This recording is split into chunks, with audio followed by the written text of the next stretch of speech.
All right, are we freaking live? Dang, it's like I forgot what I'm doing. Forgot how to do this. Nothing was set up correctly. I don't even know if we're live. Lighting's off. Music's not going. Like, what is happening? Go find the music. Everybody, nerds, get in here. Trickle on in. Freaking late is all get out. I'm at an 8. There we go. There we go. Now I can get the football back on. All right. Let's do that again. What's up, freaking nerds? All right. I think we're all good. I think we're good. Man, it's been a while.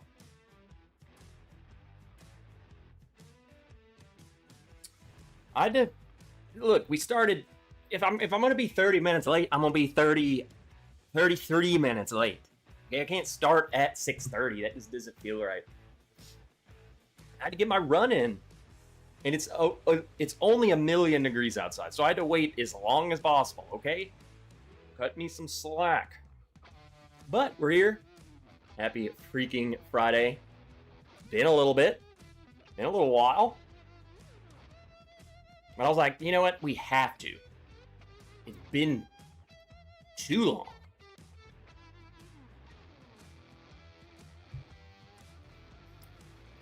But we're here. We're here. Good. Everyone's good. We got bourbon. You got bourbon. I saw a lot of you making old-fashioned stuff. It makes me want an old-fashioned. But I don't feel like making one. Like, if I could just had one right now, like, delivered to me, just like, I would absolutely love that. Joe Dickinson, time to get slammered. Jake. What up, Jake? Corgi got picks. The picks lined up to pop tonight, but starting with Woodford Double Oak Espresso Old Fashioned. That sounds freaking good. Woodford Double Oak Espresso Old Fashioned. Gorgie, make me one and deliver it to me. Christmas Alicia from Biloxi. What up, Chris? Katie? What are you guys doing? How are you guys? Mark Emmennecker sipping a Yingling after yard work and watching the Steelers. That is something that must be done at this household too. My backyard is a jungle right now. I'm just too hot. Don't want to do it. Odyssey Rider, what up, nerd? I forgot what I even poured. This is a concoction. I grabbed like 3 bottles that were low and just poured them all into this. So this is just this is a blend. No reason. Look, I kind of cleared out the shelves a little bit. Looking kind of slim, huh? William Miller, I was just there in Biloxi for the first time. Was awesome. But then again, my new granddaughter lives there. Is that what he was awesome? What's in Biloxi? Other than Chris? I mean, I guess like it's the same thing as Arkansas. Like, what's here? Like, you don't just go, you don't visit here, you know?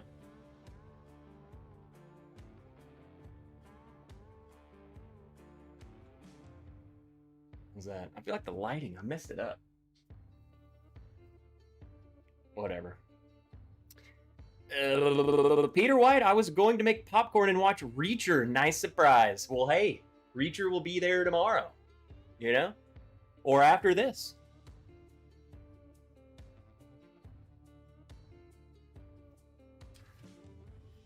You know, I'm kind of a freaking popcorn addict. And so is Willow. Okay? Freaking... It's like a nightly thing. And it's to the point where, like, Willow, she comes to get me. Because it's like popcorn time. She knows. And she loves popcorn. It's the only human food she's allowed to have. Brian Koppel, what's up, dude? Look at me. Here to tell you you're late. Guy, what up, Guy? Good evening.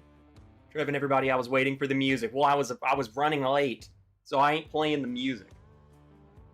I was honestly on time, and then literally 5 minutes before the stream, something came up, and I'm like, crap. Mike Franklin, the legend. How the heck have you been, Mike? No spoilers, Peter. We haven't started season 4. Was there a movie? Was there a movie, Reacher? I don't really watch TV shows, to be honest. But I think I watched the movie if there's a movie. I'm weird, like, I don't watch a whole lot of TV shows. Sarah, huge TV show. She's watched all of it. I'm like, I can't, it's hard to find myself, like, just sitting on the couch watching, like, endless episode after episode. I don't know. I've never really been into that. Except for, like, certain things. Game of Thrones, yeah. I thoroughly enjoy that show. To me, it's kind of like reading a book. It's hard for me to start. Like, I'm like, I don't want to start a show. But then once you start the show, you get hooked, and then you're watching it and binging it. Yeah.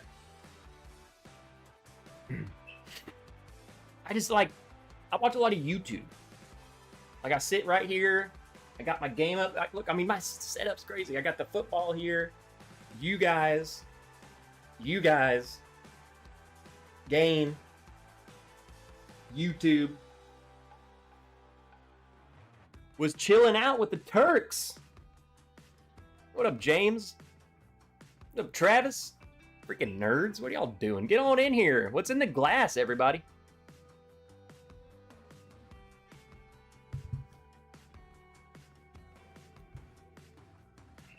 I'm not gonna lie. This little blend of stuff I made is pretty freaking good. There's some Nassif in here. There's some Sagamore in here. Freaking what else? I mean, this is just a weird. I just grabbed things that shouldn't work, and it really does. God, I'm good. What up, Mike Meyer? Sug it. David Smith. Beach and Gambling were there in Peerless Double Oak. My granddaughter. Beach and Gambling.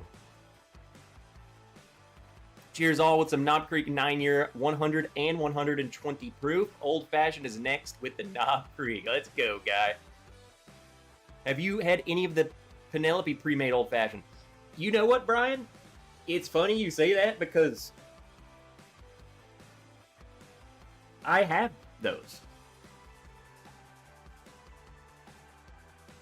I'll be right back.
This is unbelievable.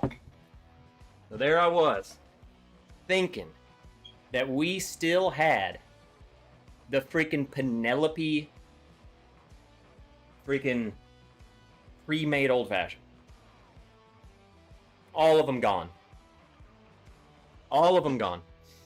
But I was like, we do still have some. This is the best stuff ever. Local, old-fashioned cocktail syrup. All you need is this and whiskey. All you need. So I went in there, and Miss Wrench was sitting there, and I was like, I'm gonna make an old-fashioned. She goes, well, then go ahead and make 2. Next problem. I checked my spare bag of ice mold. Like, I empty out the ice. I put it in the bag. 1 glass. One rocks. I don't have 2. So she's getting the old-fashioned. I have more, but it's such a pain to get them out, like, out of this huge thing. It takes forever, so I really don't want to do that. Just gonna eyeball it.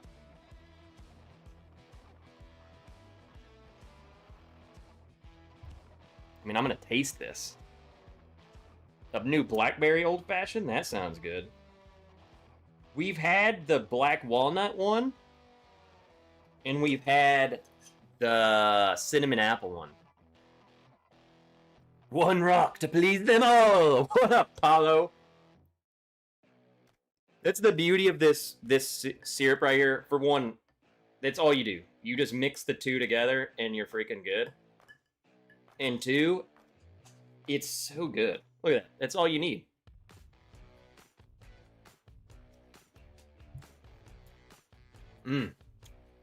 That's good. Let me go see if Miss Wrench agrees.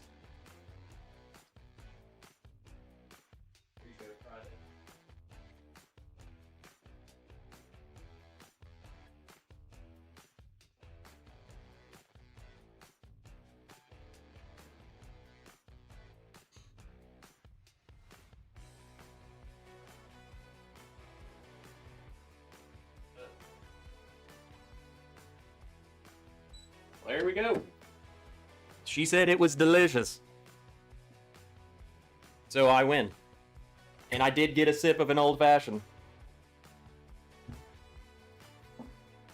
I had to go drop off the old-fashioned. Dang, man.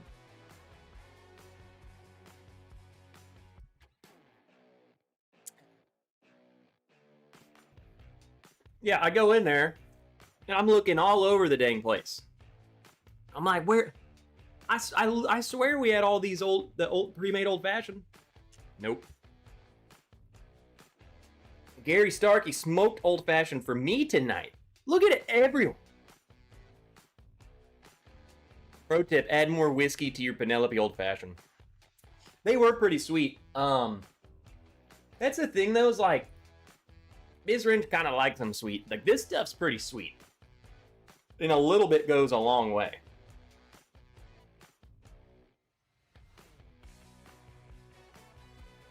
Proprietary blend of sugar, citrus oils, and premium aromatic bitters. I'm telling y'all, this is the stuff right here, man. I think you can only... Maybe they'll ship it to you? I don't know. It's from some dude up the road makes this. Love it. Freaking love it. I have the... It's the big styrofoam, and it makes like 6 or 8 square blocks. It's such a pain to get that freaking crap out. Like, you need to like sit it there and let it kind of not like you have to let it sit for like 30 minutes before you gotta like try and get them out. It's such a pain. So I have this like single ice mold, and that's the one I use, and it's because it's so easy. I haven't tried the blackberry yet. Yeah, how's the blackberry one? That sounds freaking good. It was like, I mean, it wouldn't be anything like this because it's an old fashioned, but Like the Jack Daniel's Blackberry is honestly pretty freaking good. I have some, I don't think it's in here. I have a bottle of that Jack Blackberry, and I have a bottle of the Evan Williams Blackberry, because I love that stuff, man.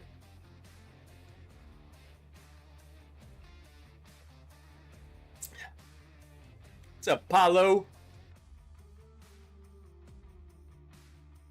The Old Forester Statesman is underwhelming, but a god value.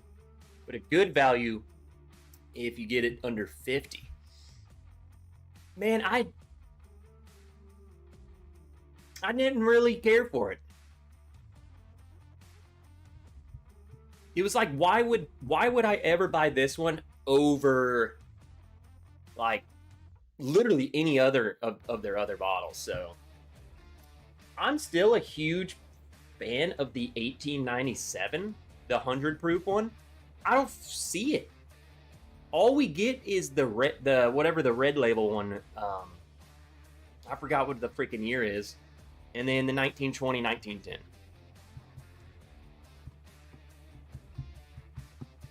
Dustin, I finally show up back up to a live. I get the background empty chair. Well, I'm back. House of the Dragon intro.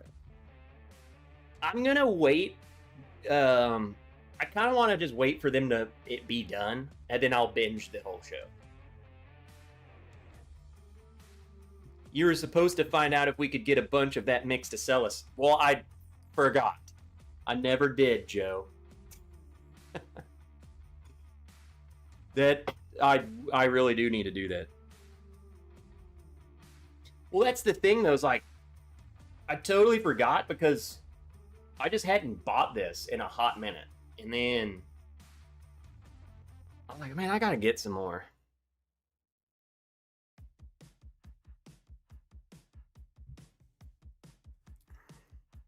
Just get a big, like a huge case of it. It is expensive. That I remember now. I remember because I was like, it's pretty expensive. I wonder if I could get like a huge case discount. I think it's worth it because it lasts. It makes a lot of cocktails. Like you only need like, this says mix between half an ounce to 1 ounce. And this is 16 fluid ounces. So, oh, the 1870. That's right. Which I don't really care for that one either. That one's not that good. I feel like if you like the 1870, then you would like the Statesman. But I don't like it, so I don't like either. I think those two go hand in hand. There you go. Man, you got to try the Jack Daniel's Heritage Blue Label. I love it. I have one. It's empty. But which one? Is it the double oaked one? Or whatever it is? They're different. Like each time they do that, it's something different. Viper Candy Redbreast 12-year cast strength is excellent whiskey. I concur. Redbreast is good. Just like all breasts. But the Redbreast is pretty good. Yeah, the toasted. Mr. Folden. I have met Craig Morgan for my very first time. My first VIP concert at the Indiana State Fair, and I get to sit in the red VIP chairs. Guys, every time, every Friday, Mr. Fulton comes in here with a new, just something awesome that has happened. The more awesome things than I've my whole life. And we're talking, this is like 8 months into the year. There's 52 weeks in a year. He comes in with about 104 awesome things per year, minimum. Just top it off with a little more whiskey. Man, I wish I had some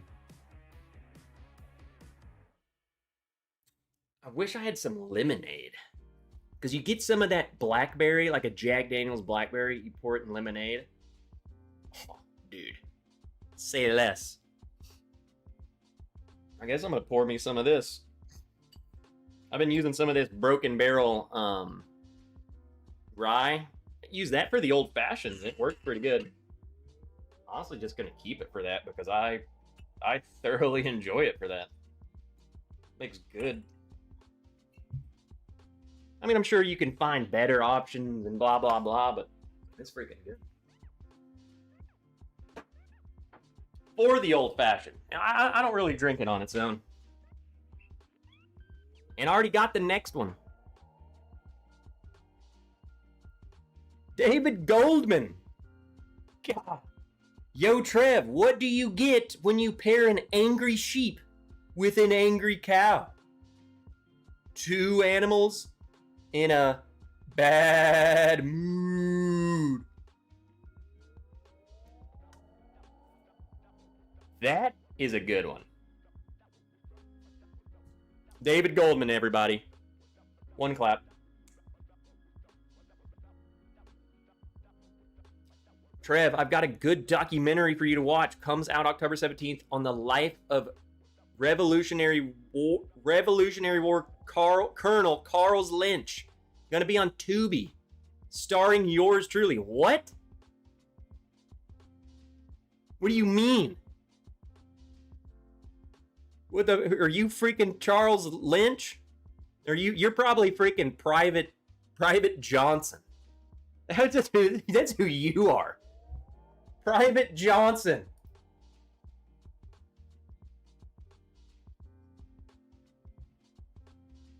I'll send you the trailer. Can we play it? I'll play it over this live stream. Crushed a handful of pours of Redbreast 12 last night, my favorite summer whiskey. God, I'm gonna have to get that. I've never bought a bottle, but every time I've tried that, like in any sort of like bourbon mead, someone always brings some Redbreast 12. That crap's so good. And I'm like, well, I don't have Irish whiskey, so I pour it every time. And it's like every time I try it, I'm like, why do I not buy this bottle? It's so good.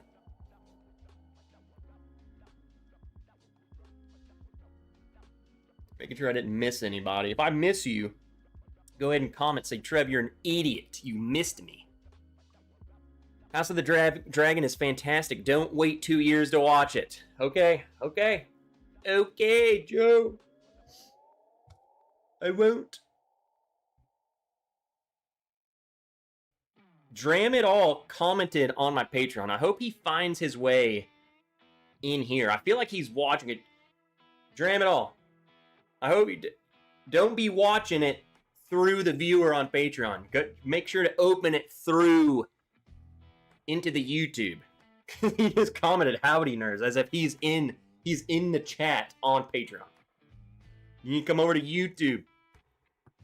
When it catches up, he'll be like, "Oh crap, Steven! God, there it is. Dram It All's here now. He's here. We saved him. I'm a couple pours in and doing push-ups. Okay, okay. He thought he was typing in chat. He was typing in the comment section on the Patreon post. Goldman, what are you up to, man? How you been?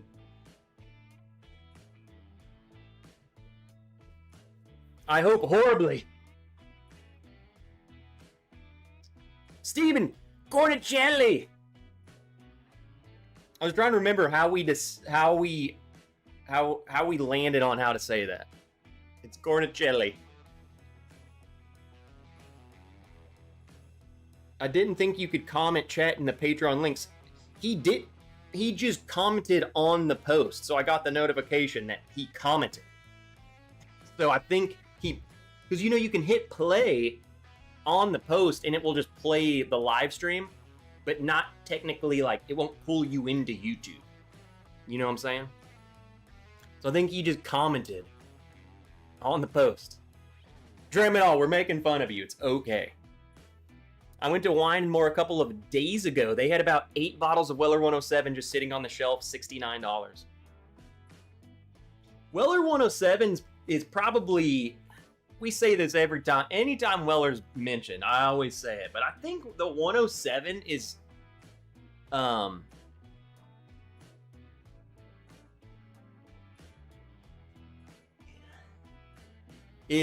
easily, I think, my favorite Weller. It's just the best one. I texted and emailed you the trailer. Are you in it?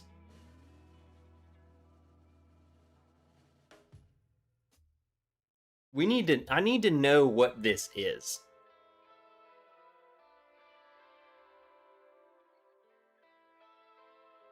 Anyone have any Dragon's Milk Toasted? They sound so good. Which one of you? Was it Corgi? Which one of you sent me all that Dragon's Milk? Hold on.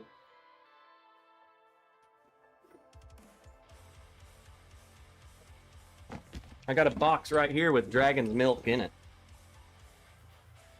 And another blind. We're not going to do that tonight, but next time for sure.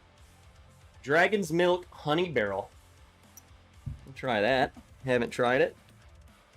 Dragon's Milk Small Batch aged 5 years. And then... Dang, look at all this Dragon's Milk. Hey, here we go. Dragon's Milk Toasted. Dragon's Milk Toasted.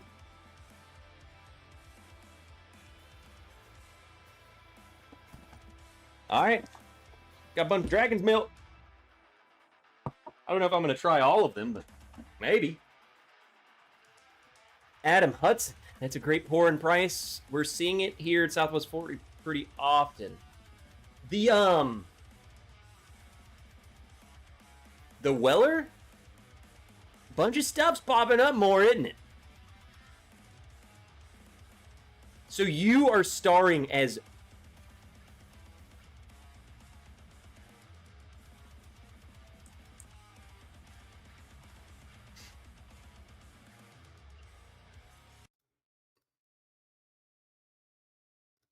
We're about to pull up this trailer. Odyssey writer is Charles Lynch. Can we play the trailer? I listened to a descendant.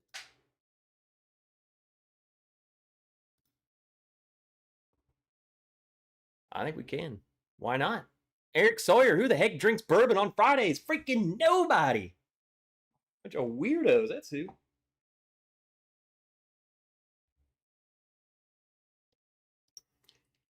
What up, Barbecue Ed?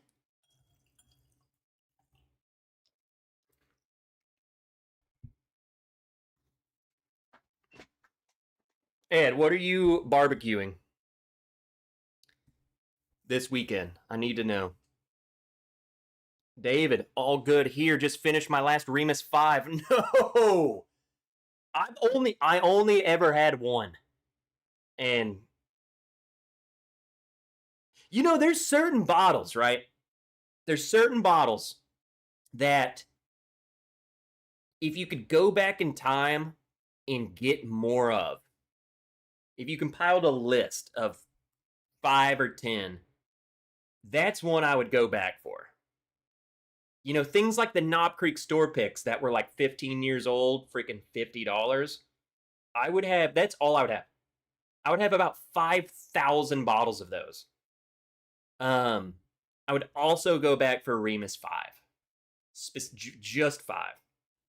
The other ones were good, don't get me wrong, but I ain't wasting one of my wishes to go back for them. Remus 5, though? Independent Joe, Crayon Eater. Cher wanted to turn back time. Eric Sawyer, still waiting to drink bourbon in a field in Arkansas. I know. Hey, just to give you a little hope, the field in which we would be drinking in has a home being built there, and it's almost complete. AKA bathrooms, freaking all that stuff. Just saying. Anyway, let's watch this trailer real quick.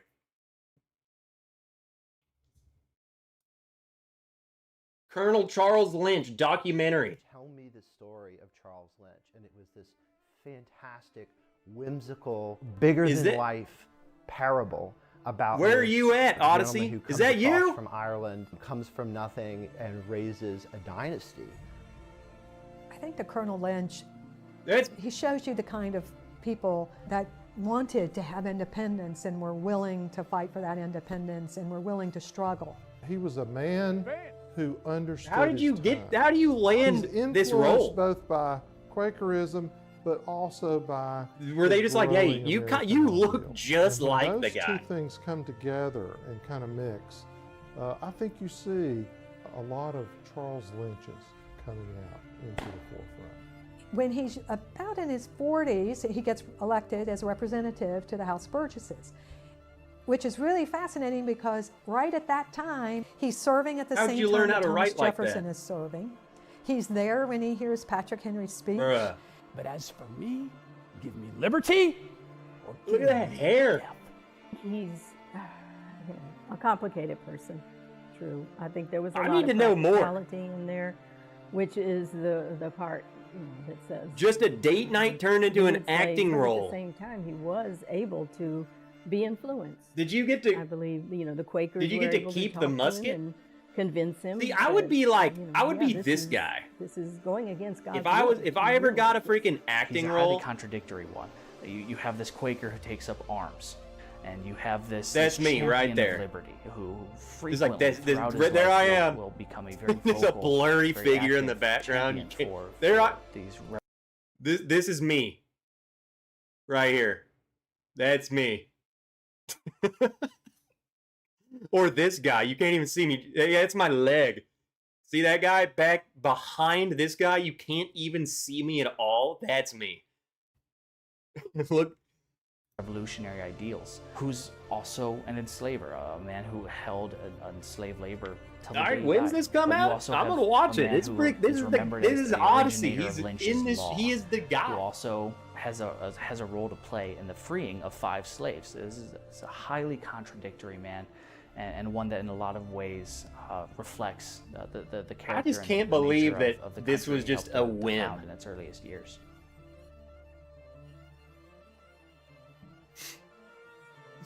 Just a date night. So Odyssey goes to this museum and freaking lands. He's just there touring the museum, right?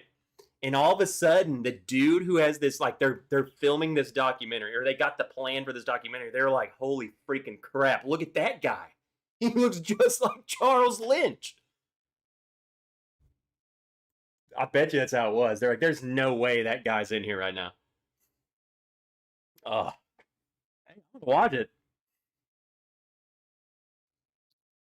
Could you imagine the stones it takes to line up and fire at each other? I've thought about that a lot. You know, I feel like it's like anything war related that's normal at the time, I guess. So you don't really think about it as much until you look back on it. But then again, look, it's always the leap forward. So, like at the Revolution, they're like, can you imagine standing there and shooting at each other? And it's like, then you realize how inaccurate those guns were. Just they're smoothbore firing a freaking projectile. But then look at the leap to the Civil War. You're doing the same tactics, but now we have rifled weapons. So now I'm actually hitting you. I can actually know, like, I'm aiming. I have a much better chance of like actually hitting you. See, that's scary. And then it's like, I'm sure they look back and be like, man, those guys had it way easier than us. But then you fast forward. Now, I got freaking machine guns. And then, dude, we got freaking planes that could drop bombs, bro. Like, what do you think? What do you think a Civil War soldier, if he plopped down in freaking Afghanistan and just saw an A-10 strafe a freaking hill, he would be like, what the heck? This is horrible. This is horrifying. But I'm like, bro, you were eating hardtack and standing in line shooting at each other. Y'all are crazy. What would it, you know what really what I really wish I could see, like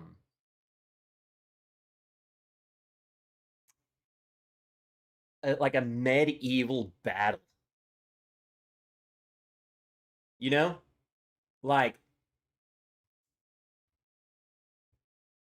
you sprint into each other or walk. I don't know what they did, but you would just walk over to them because you have a sword.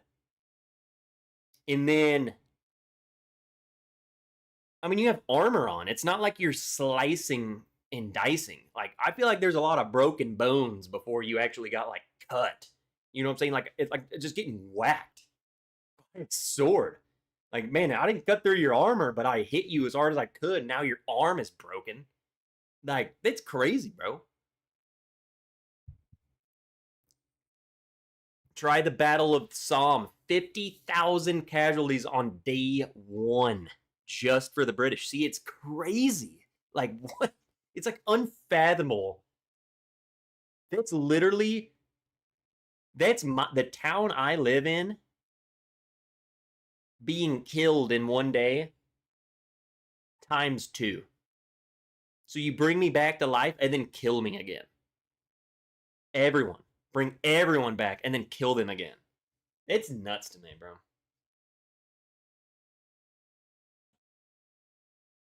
What's crazy is the old timers with those rifles will still drop a wild turkey in thick woods. This is why Pennsylvania, New Jersey, New York soldiers were so valued. Exactly. Well, you're an expert with the crap with the weapon you have, you know? That's what you're supposed to do. Get good with the weapon you have. It's your tool. There's only 2 non-allocated bottles I've had that I went back to the store and bought up a bunch of. Remus 5 was one, the other was Knob Creek 12.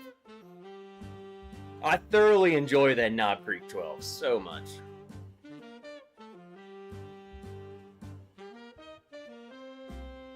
Martin, good to see you again. I'm dropping off my daughter at college, but I have a bottle of Knob Creek Blenders Edition back at the hotel. Let's go, Martin. Where's she going to college at? What's her goal? What is she going to college for? I'm gonna pour some of this Dragon's Milk Toasted. It's crazy to me how cherry these Dragon Milks are. Like, every one of them has this, like, very distinct, like, it's like I know that it's Dragon's Milk. It is very cherry. Now, I say that and I pour this one. It doesn't smell freaking cherry at all. The toasted one. Speaking of Knob Creek 12, has anybody found the cast strength? Nope. What's the price of those going to be? The Knob Creek 12 cast strength?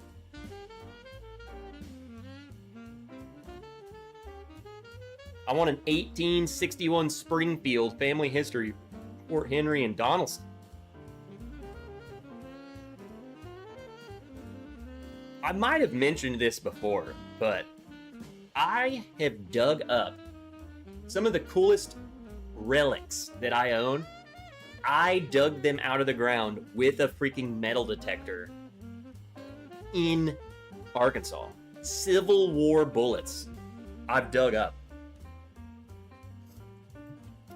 The coolest one that I have has freaking teeth marks in it. And and you can tell, because I have some that clearly have been hit by like a tractor, like, because it was in a farmer's field. You can tell that, like, when they were like tilling the field, that it's been like sliced, because there's like this massive just cut in the bullet. There's several, I have several of those, but this one is clearly, they're teeth marks. And supposedly, I don't know freaking why they would, I don't know, maybe he got hit and was, what I had been told with the people that I was metal detecting with, because it's like a club. That's all they do. Like, they would do, like, for pain, like, put a bullet in there, chew it, like, bite down on it. I don't know, but there were teeth marks. I have it. I promise.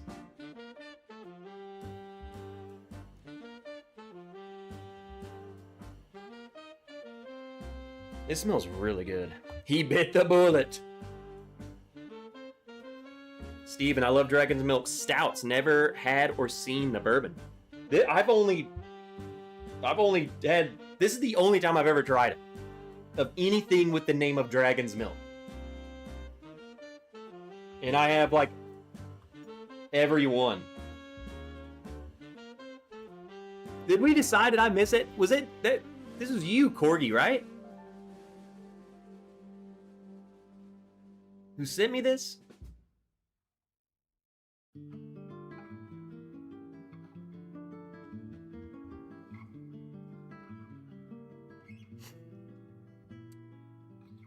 She's in her last year to become a dental hygienist. Heck yeah. Corgi says yes. So Corgi is the Dragon's Milk connoisseur. $90 for the Knob Creek cast strength. Independent Joe Knob Creek 12 cast strength is $80. For $80, even dude, even $90, I think that's worth it. For that bottle, they're so good. I would think that it's 80 or 90 because it's got to be because the 12 100 proof is what? I think it's 70. Around here, I think it's 70. I think it's 69. Nice.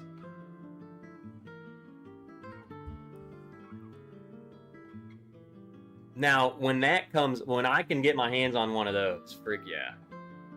Little Barry! Little Barry! What up, Barry? Jousting.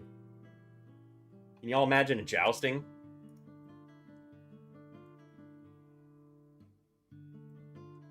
Man, there's people, you go to those Renaissance fairs, them fools are still jousting today. It's a no from me.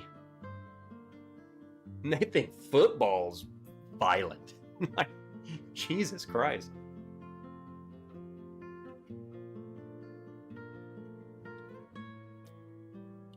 Okay. The Dragon's Milk Toasted Barrel. I'm telling you, dude. It is still very cherry. It almost reminds me of like a cherry cough drop. Like a Ludens. It reminds me of a Ludens. I've had more Ludens cough drops in just basic training alone, that if there was a lethal dose of whatever's in a cough drop, I would have found it. I would have found it. And guess what? I didn't die.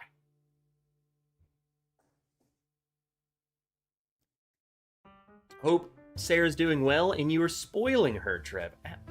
Johnny, you missed it. Maybe you didn't. But I got up tonight to go make myself an old-fashioned. Yada, yada, yada. There was only one ice mold, one rock ball. She wanted an old-fashioned. I wanted an old-fashioned. She ended up getting the old-fashioned. I wasn't going to make an old-fashioned with regular ice. You got to use the rocks. What up, Josh Fritz? Will do. They just introduced blenders too, which will be a rye. I mean, I wish they would have done a bourbon again because the blenders one was so good.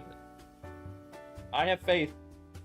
I'm just saying, I feel like Knob Creek bourbon is just so much better than their rye. So that would have been nice. I was going to order one for $75, but they wanted $75 for shipping.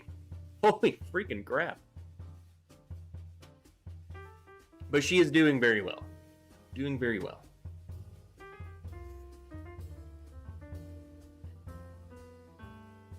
Trev, I'd love to do that. I have a Roman coin and iron arrow point that I picked up at an excavation site downtown Trier on Karl Marx Strasse. So that's somewhere in...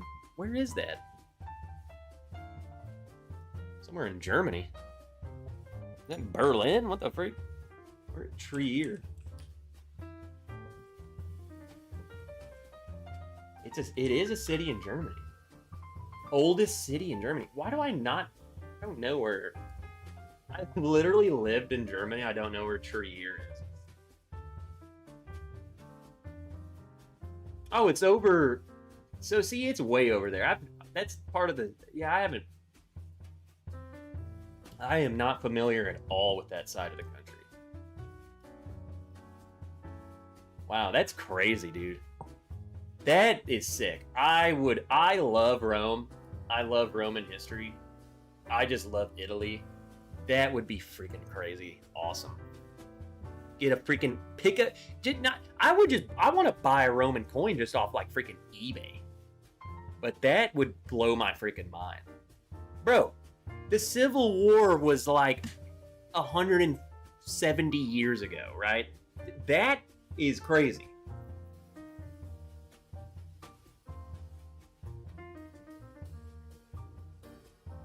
Knob Creek Rye 10-year is very good. See, I haven't had that one.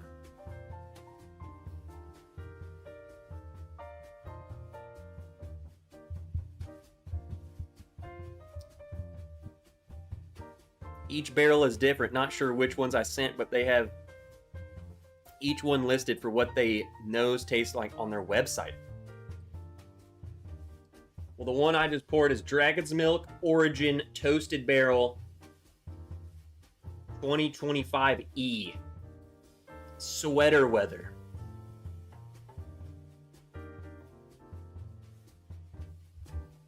Which is a song, a popular song.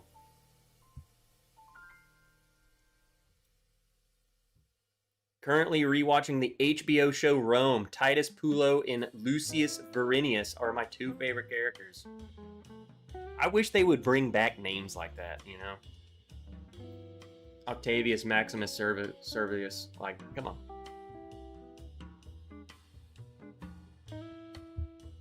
"2,000-year-old Roman city. We had a battalion HQ on one of the air bases I worked at. They had Abrams and Patriots, and we put Vulcans on the Humvees." What? That's crazy. Because why not? You know? Why would you do that? Why wouldn't we? The freak you talk about? That's one of the craziest things. So get this. I kind of want to show y'all this because I don't think you would believe me. Not that it's like that crazy, but I'll show you. I can find the place, okay? The crazy thing about Italy. So let's go to Rome. And there's this building. So get this. I go to this place. It's literally like a deli shop. I go inside. And we're eating, we're drinking, having a good time. I was like, hey, I gotta go to the bathroom. And they're like, yeah, the bathroom's downstairs. I walk down the stairs, so it's like in the basement is the bathroom. Well, there's this window on the wall, and through the window, underneath the like ground, there's a window, and it looks into an excavated freaking Roman thing, like a bathhouse or something, like a Colosseum underground, and it's just. It's just, that's where our bathroom is, and you look out the window underground. Like, it's crazy. So it's over here. Roman Forum. You need to go right here. Piazza Navona. Okay? And there's a little sandwich shop. Look, it doesn't even pop up right here. You don't even know. When you scroll in, what is this right here? Bam. Look at that. You have to scroll all the way in to find this place. Okay? Just a place, right? Now, someone has to have posted a picture of the bathroom. See, it's just like so nonchalant that no one...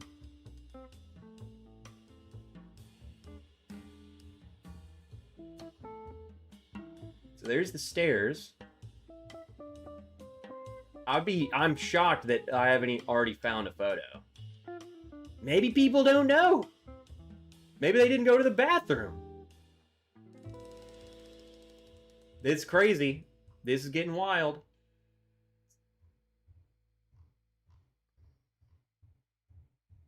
Food look good, don't it? Okay, this is ridiculous. I don't think people know that it's down there. I feel like I found the hidden gem of Rome right here. Well, okay. No one posted a picture of it, but so if you look over here, you can actually go tour it. So you leave this place, you go around the corner, and somewhere over here,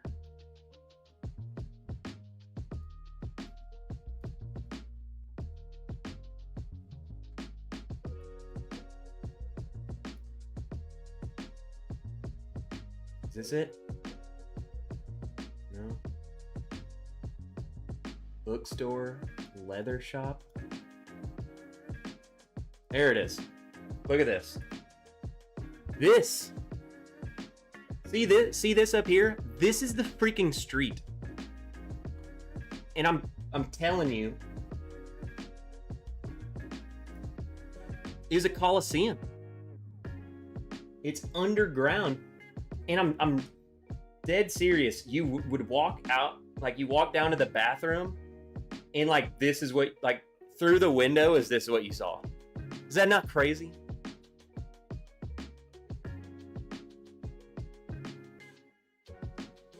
Dude, and I'm like, what the freak is that? I'm like just taking a piss and I'm looking at this. Yo, what up, Pep? Ultra Hot Peppers. You changed your name. You like Ultra Hot Peppers? What up, Bourbon, you freaking nerd? Cheers, check the Crapper Mapper app. What? I'm baking some wings with some special seasoning. I love Fridays. What's the special seasoning? Huh? We're going next summer, going to Venice, Italy after. Haven't been there yet. Then Poland, then back to Germany and France. Jesus. That sounds awesome. I mean, I don't know when we'll be back, but the goal is we will absolutely be back to both Germany and Italy. Guaranteed, 100%. Not even a question. Rome, Florence, freaking Nuremberg, Munich. Those are my favorite cities of all time. Just being there is awesome. Venice is great too. You got to know where to go in Venice though. Have you been to Venice? If you haven't been to Venice, you need to like really look into it. Because I feel like it's hit or miss. I thoroughly enjoyed it. But we also were like not at your typical area. I have a really good spot to go in Venice too, if you need to know. It's a little Cicchetti spot. You use it to rate and find public bathrooms? What? For real? Watch out for the ancient Roman glory holes, bro.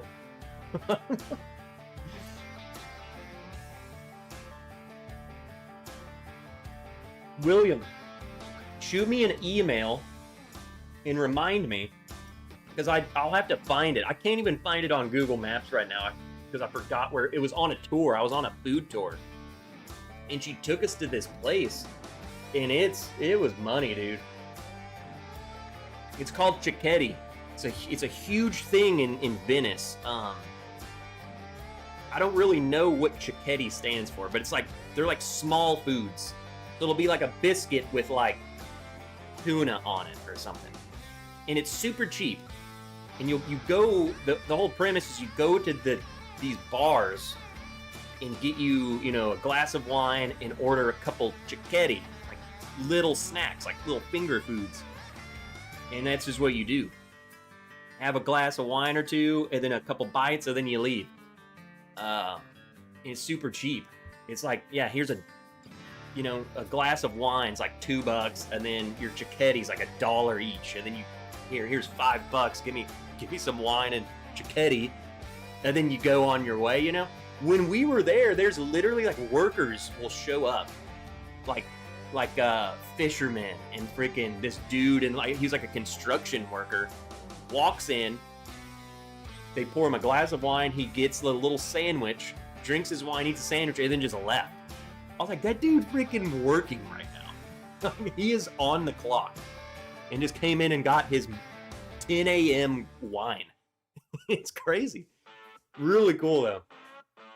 I'll have to find it. Dude, I love Google Earth. You guys don't get me going. This is what I do for fun sometimes, especially at work. God, I can't find where that place is. Venice is awesome. So this is the only place you'll be. So basically, all of the stuff that you're gonna be, like all your sites are gonna be down here, where all the tourists are. It's kind of insane. We went down there once. We spent our entire time up here. This is where our hotel was. I would say this area, so this is the Jewish ghetto over here. I've never seen like an actual Jewish guy like with the wig or whatever until I was over here. See, ghetto, Jewish quarter, bam, told you. But over here's the bridge.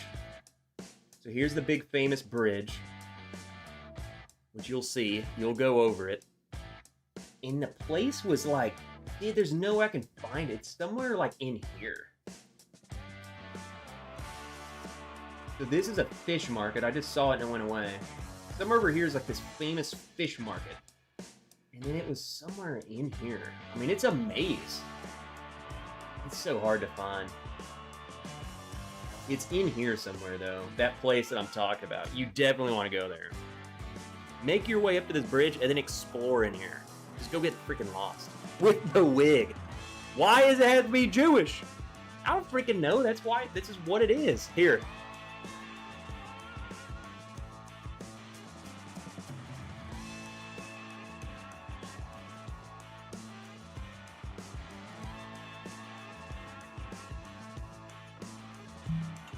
What up, Mr. Jigsy?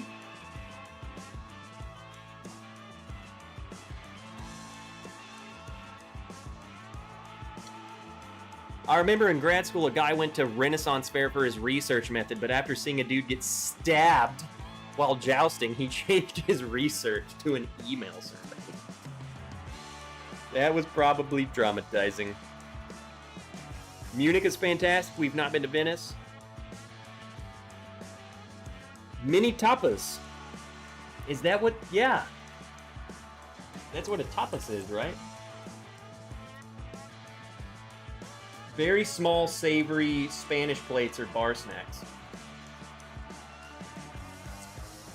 I would say it. Yes. Garlic shrimp. I would say so. It's very similar to something like that. Cicchetti. It's usually like little, like food. Imagine like a just a half a sandwich, but it's like bites, right?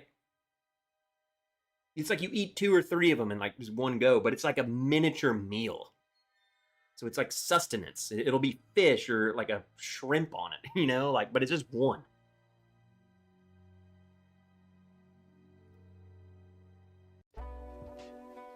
How is the ECBP B526 ride? Well, I'm about to freaking tell you, Viper. What up, Uncle Larry? What do y'all got in y'all's glass right now? Y'all got me distracted, man. Remember when Heaven Hill used to make Elijah Craig barrel-proof bourbon? Pepperidge Farm remembers. Have they not released any new batches? I'll be honest, I've stopped seeing them since like last year. So I don't even know if there's new ones coming out because I don't see them. I stopped seeing any of the new ones. So I'm like, I don't even freaking know If they came out with a new batch, I don't know what it is, what year it is, what age it is, what freaking anything. Battle Cry bottled in bond. I don't even know what that is. Battle Cry. It sounds right up our alley. We talk about freaking Civil War and Odyssey Rider is a goddamn Revolutionary War actor.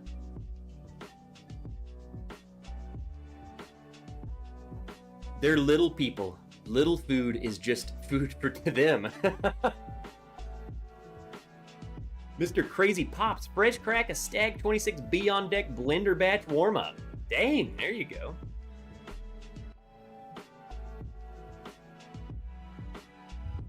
Knighted Barrel King in the glass. Dennis Rothschild. Knighted. What are you guys drinking? Knighted Barrel. Oh, is it Barrel King? And it's called Knighted. Okay. Okay, I was about to say, like, what? I thought the brand was called, like, Knighted Barrel. Okay. Still have never seen. We don't get Barrel King stuff at all. Dang, that looks good. And then what is Battle Cry bottled in bond?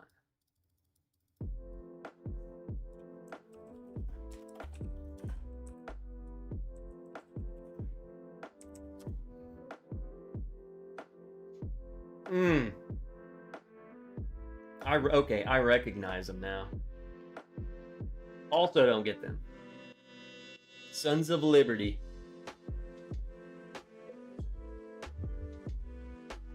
What up, Jason Kobe? Jeffrey Whack? That dude's whack. Joe Thompson, do push-ups. Turtle Pecan Cluster Blizzard in the cup. Okay, for Ben. Oh my god, Ben. You will not believe this. For the first time in my life, I was at the store. I mean, at this point, it's been like a month ago. I'm in the store, and they always keep, I mean, not necessarily rare things, but I feel like they keep their like more expensive bottles, and then I feel like bottles that they don't get many of. So if they'll get like 3 bottles, they put them in this section. And then all of the stuff that's basically over $100, or at least bourbons that are over $100, are in this section behind the counter. Okay, so it's not like the rare section, necessarily. And I always go down there, I just look at it. And guess what caught my eye? Just sitting there for the first time ever.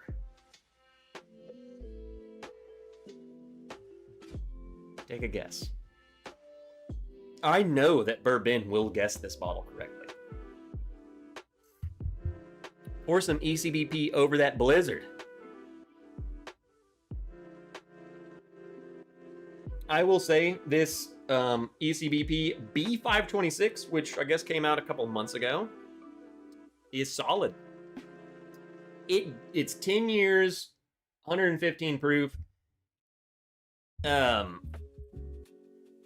I wouldn't say it's great, but it's like all things ECBP. I think it's just good. It definitely drinks, to me, more bourbon-like than a rye. It's like an oaky bourbon.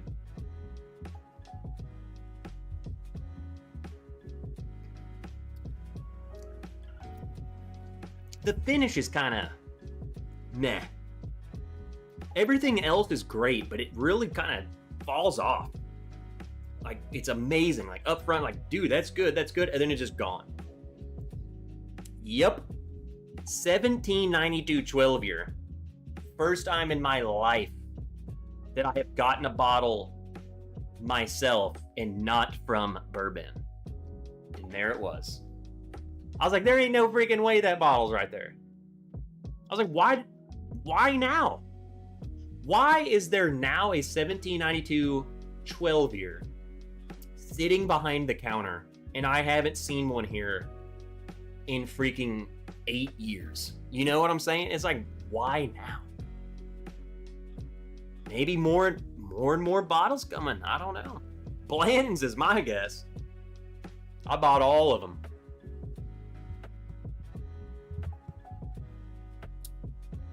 I've bought every 1792 12-year that I've ever owned from Bourbon because he just goes to the store and they're there. And I love that bottle.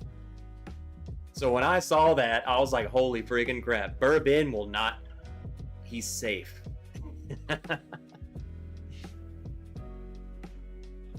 I couldn't believe it, dude.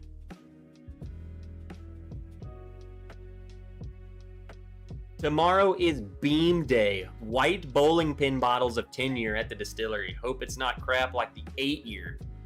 Jason, go ahead and send me one, and I'll review it, and then I'll send it back to you once it's empty.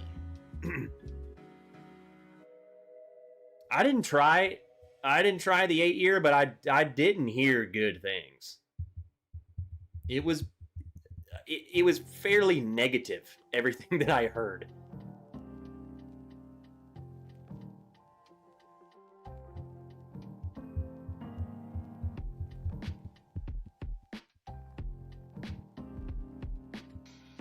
Moving to Russell's 1345th. Really love this pour. Price sucks. Try not to think about it, but it's so good. So basically, Dennis, is you pour it, and after the glass, you'll forget about what you paid for it. It's fine. It's gonna be okay. The owner got sick of drinking them and finally put one on the shelf. See, I know one of the managers of this store, which is kind of weird to me. Okay, not manager, one of the owners. That's what always been weird to me, is there's like so many people who own this store. I think there's like 8 or 10 people who all own this store. So I'm sure there's all sorts of shady stuff in terms of like, we'll just keep the pappy for myself. But he's a really good dude.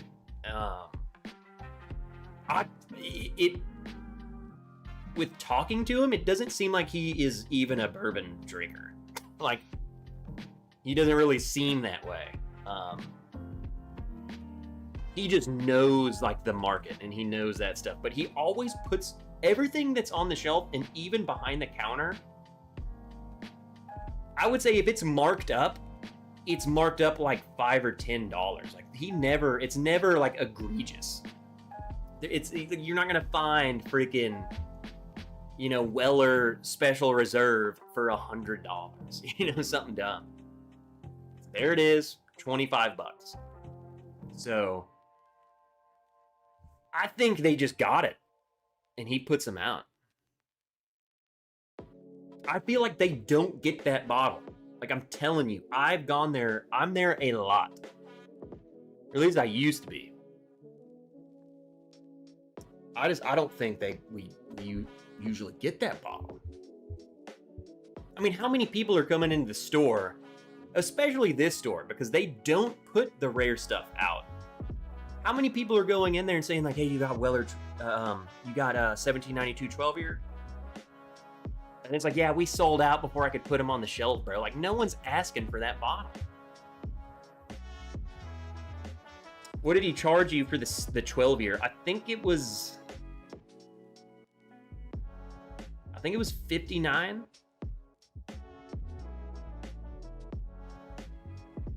I think it was $60. $59.99.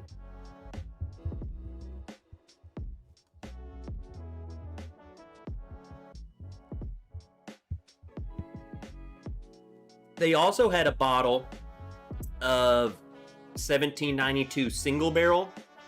It was on sale for $30. I bought it. Not good. I told myself that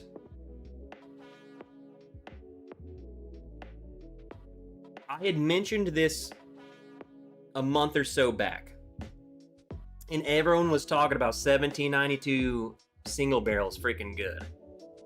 And I was like, yeah, well, like 5 years ago I had one and it was terrible. And I just haven't ever bought one again. Well, once I saw the price, I was like, okay, I'll give it a chance. It's $30. And supposedly, maybe I just got a one-off and it's terrible. Terrible. Terrible. Freaking, I'm sorry. But 1792 single barrel is not worth it at all. I'm done. I'll never buy another one again. When the 12-year exists, when the bottled and bond exists, there's zero chance of me buying a single barrel. Ever. Period. It has burned me twice, and I don't need a third time.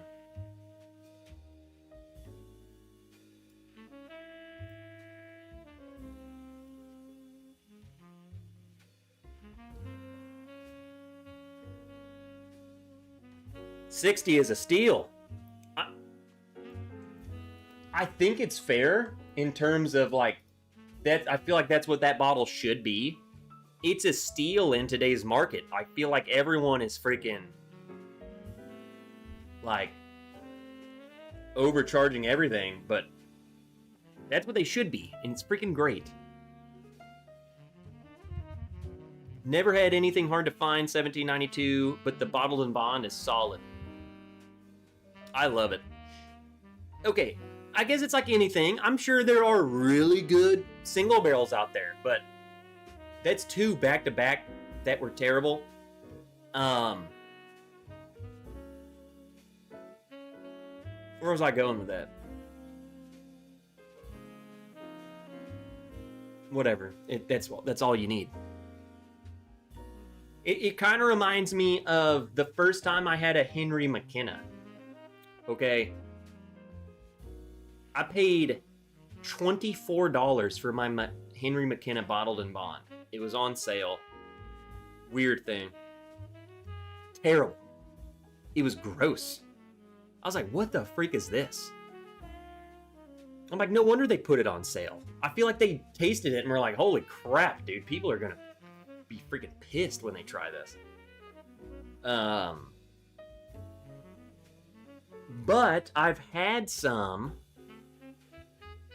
after that one that were pretty good. Still weren't like amazing, but way better than the one I had. So they can change. They're definitely different. But it's like, if I got burnt back to back with freaking 1792 single barrel, who cares? Why do I need to try another one? I'm done. I'm out. Gone. What up, Tony? Darrell? Darth Raider? Darth Raider is on one right now. It's Friday night, fellas. I'm starting to get excited. Cheers to everyone. That's how I read your message. I hope that's how you are sitting in your room right now saying that. Dude is getting fired up. We need to wake up, everybody.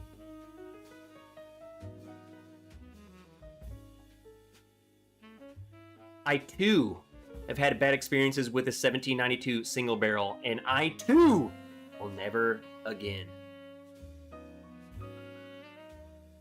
I'm trying to read that in a 1775 voice. And that, my accent, I didn't actually try. I'm a way better actor than you, Odyssey. Way better. But I wasn't trying, but if I did, it would be better than you. I have this same feeling for Yellowstone. 3 times burned me for... Which ones did you try?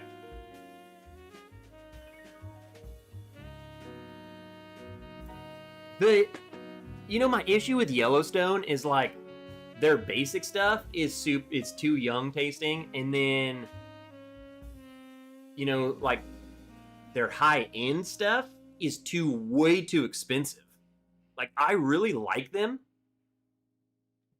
but like $120 for some of this crap, like the finished bottle, like what are we doing, man? Like, that's freaking stupid. They're good. They need to be $60 and a mainstay, but it's not. So the LE, a pick in the new embossed bottle.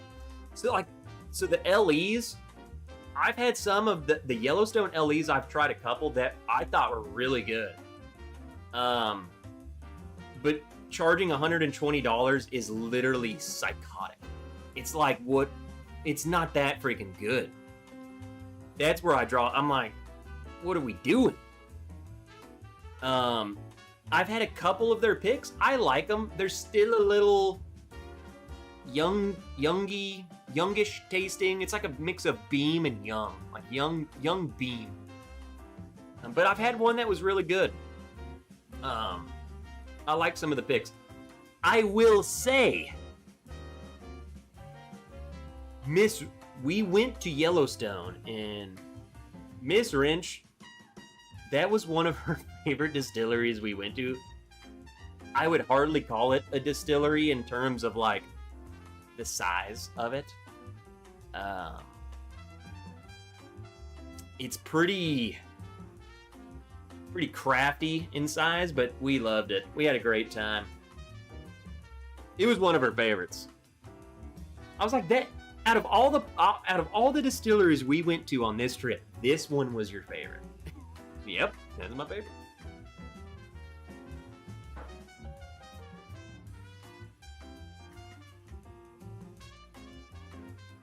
What's next?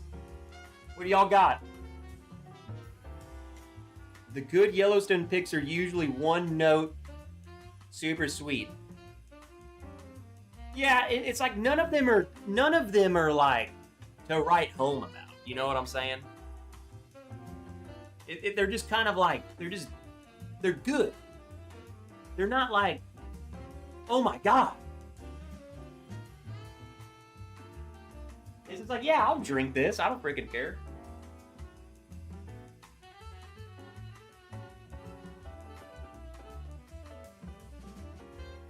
Well, we've been drinking rye all night, so we might as well, we're just gonna finish this. There might be a lot more, but who cares?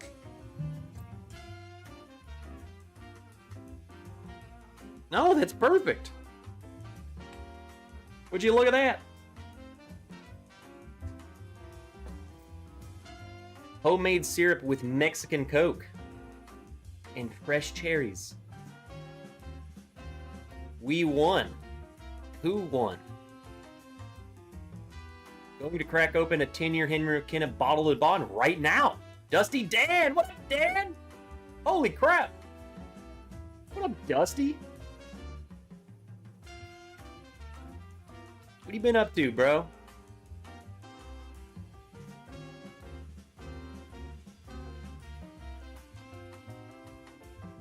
CG's YouTube channel. I heard this is where the party is at tonight. What up, brother? We can get something in your glass right now. What are you doing? Dude's over there drinking water. Eric G, what up, brother?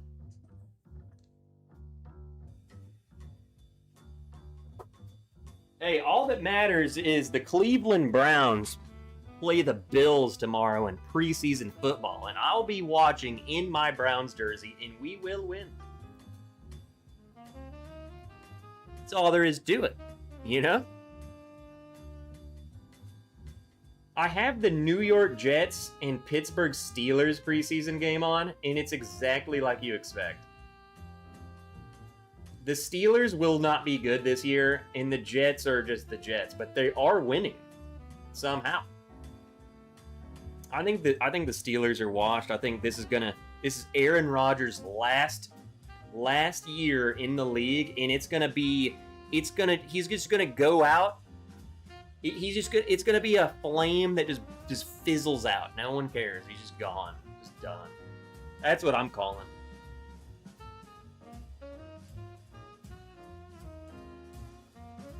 Just fizzles out and he's gone. They're gonna. It was a miracle that they made the playoffs last season. They shouldn't have been there at all. Steeler haters, here we go again. Hey, there ain't no way you have faith in the Steelers. There's no way.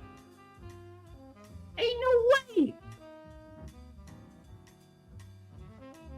Is the game at the new Bills Stadium where people can't see the field? I did see those pictures. It's pretty funny. No. It's at the Browns.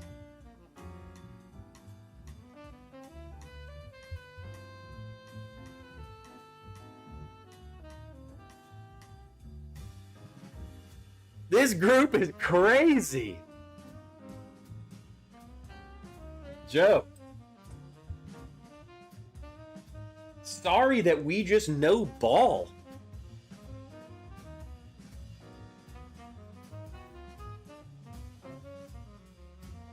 Sorry that we're so good at just that ball. Ooh, the Braves are playing.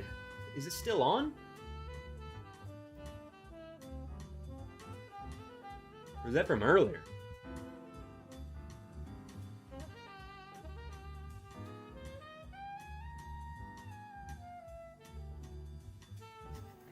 Listen to you talking trash. Do you have faith in the Browns? Yes. Because that's what true fans do, Brian. Look at you. What are you, a Chiefs? You said you're a Chiefs fan? Hey. One of two things is going to happen with the Chiefs this year. They're going to be a force to be reckoned with. Okay, one of three things, and I'm kind of leaning on the two. They're going to be a force to be reckoned with as they make their comeback of the century from the atrocious season they had last season. 2, Patrick Mahomes will be hurt again because now it's the floodgates open. He's going to be done. It's the end. Or 3, which I'm kind of leaning towards. I feel like they're not going to be as dominant. I'm calling them, I would say they're going to be mediocre. They're going to win more than they did last year, but not like they used to be. They're not going to be the same then. I think that's what's going to happen. I think they're going to just, and if anything, who cares? If they can make it to the playoffs, that's where I feel like they have the superpower. I think during the regular season, I don't think they're going to be as scary as they once were. I think they're just going to be, there's going to be some dudes playing football. Also, Travis Kelce needs to retire. Sick of seeing that guy and hearing about Taylor Swift. Diehard Saints fan, we're finally building something, but not going to be this year. I don't think so. I think y'all are going to be better than you were last year, but also mediocre, middle of the. I feel like it's going to be the Chiefs from a couple, or not the Chiefs, the Saints from a couple years ago, where it's like you're in that middle of pack team where it's like no one talks about you or cares about you because you're just like, you're not good, you're not bad, you're just there. And it's like those teams, like the Steelers, it's like those 9-8 teams, right? Just like right in the middle. No one gives a flying freaking crap. It's just kind of like, man, we're not. It's like you're the type of fan when you have teams like that it's like, you don't even care that you're winning games because you're not winning enough to make the playoffs. So it's like, well, who freaking cares?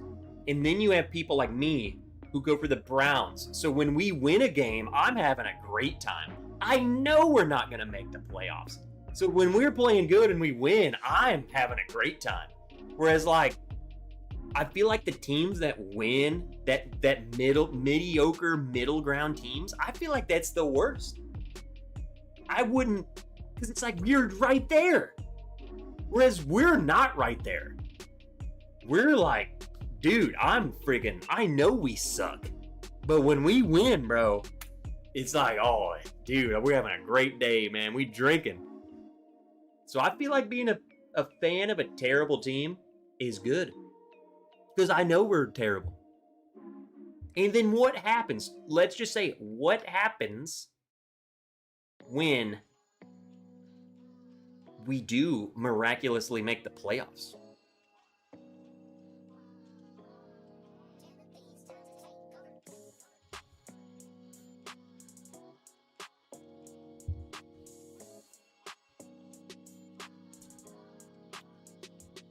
What jersey did you wear last year? Was it a Ravens jersey? So yes,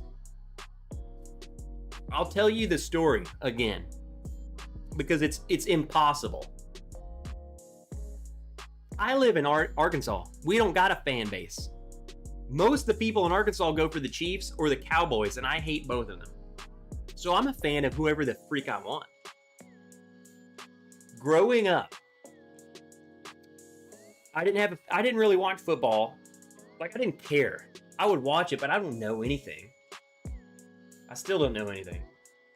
I always went for the Browns because they were the worst. So they would be like, who are you going for? I'm like, I'm going for the Browns. They suck. I want the underdog to win. Now, so I've always considered myself a Browns fan. Okay?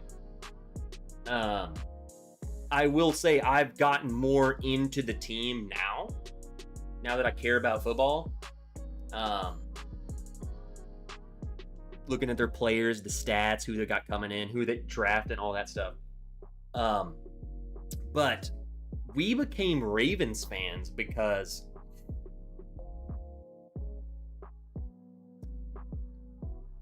I was gonna go. So Miss Wrench was getting into football with me. We were watching all the games, and I go, "What team do you go? Like, who's your team?" She's like, "I don't have a team." So I was like, I want to buy her a jersey. So I'm like, you got to pick a team. Like, you got to root for a team. And she was like, well, she has a cousin. He lived in Baltimore at the time. He was like, well, he lives in Baltimore, so I guess the Ravens. That's literally how we became Ravens fans. Because I was like, okay, ordered Ravens jersey right then. So then we started watching all the Ravens games. It wasn't because of we weren't bandwagoning anything. We just picked it because of that. Then we were like Ravens fans. Just so happens, it's coincidence that they are rivals in the same division. And technically, they are the same team. So, I can be fans of both. I know my Browns. Now, here's the weird thing. When the Browns play the Ravens, it's like, who do we go for? Miss Wrench gets her Ravens jersey on. I get my Browns jersey on, and we have fun with it. That's how you do it. Just have fun. I don't play for these teams. I ain't getting their money, so I don't really give a crap. I just watch.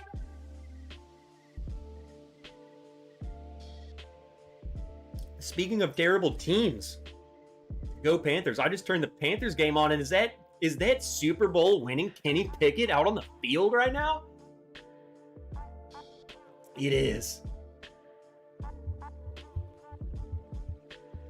Who else is who's the quarterbacks for the Panthers? Who's the Panthers' main quarterback?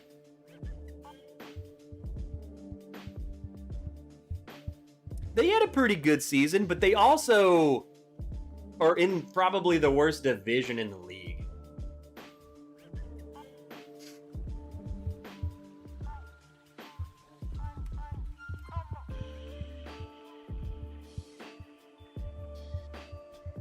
Bryce Young. What up, Drew? I saw you come in here earlier. He probably grew up in Birdman Underoos. So Wrench is go Ravens. Paulo, what are you talking smack? I don't understand. Surely you're not talking crap to me. Wear a Ravens jersey to Brown Stadium. Freak no. I'm wearing my Nick Chubb jersey when I go to the Browns. I need to go to the Browns. Joe, you want to go to the Browns game?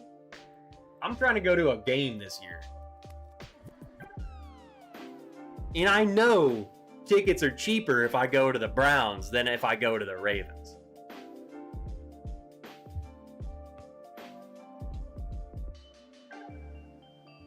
See, I saw Dusty Dan say, Trevor, you going to any games this year? I want to. I've never been to an NFL game in my life.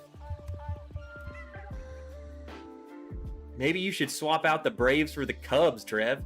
Shut up, Will. I will never. I don't dislike the Cubs, actually. I have no problem with the Cubs.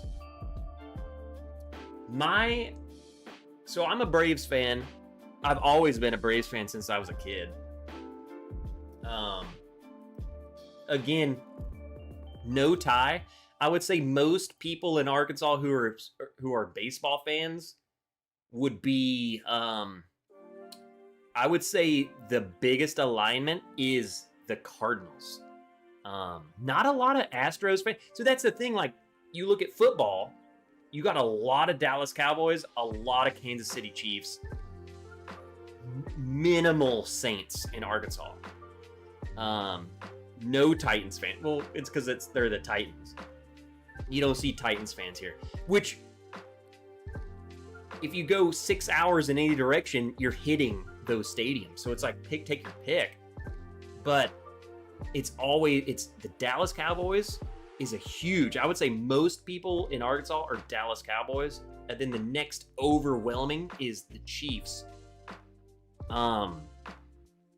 Baseball, it's like all St. Louis Cardinals, and I attribute it because we're the farm team of the Mariners, our AA team. So I would say Seattle Mariners, which is weird to see, but it makes sense because that's our farm team. So Cardinals, we used to be the farm team for the Cardinals back in the day. We went from the Angels, or maybe the Cardinals to Angels to the Mariners. Something like that.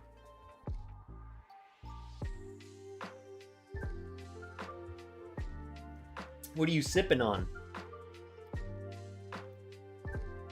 Elijah Craig Barrel Proof Rye. What are you sipping on? Arkansas doesn't have a team? We have a AA baseball team, and we have the Arkansas Razorbacks.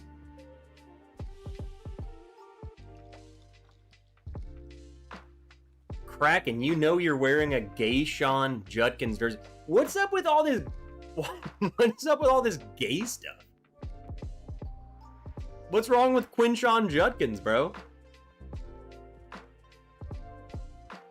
That Chubb injury a couple of years ago was awful. You know, I feel like that was the end of him. I mean, he's really just been... Where even is he? Like, he's not on the Texans still, is he? I feel like he did nothing for the Texans. It's just so unfortunate, man.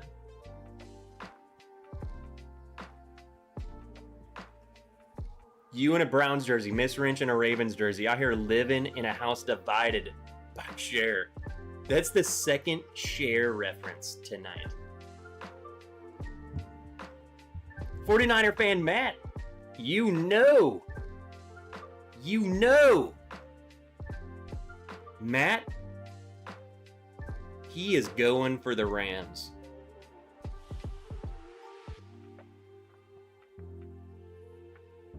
Kraken, I want to know what's up with what do you got Quinshawn Judkins? I'm really asking you this, Kraken, because I have a Quinshawn Judkins jersey coming in the mail. So what do you know that I don't? and I'm gonna wear it. Wear it as soon as I get it, and I'm gonna send you a picture.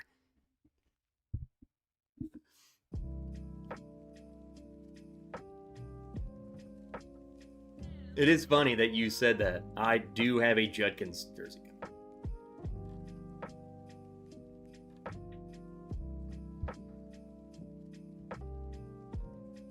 You can scroll back time to see who made. Bro, what's up with the share comments tonight, bro? Y'all on one. You can tell football season is in the air, man. I can feel the energy rising in the chat, man. Y'all are getting crazy.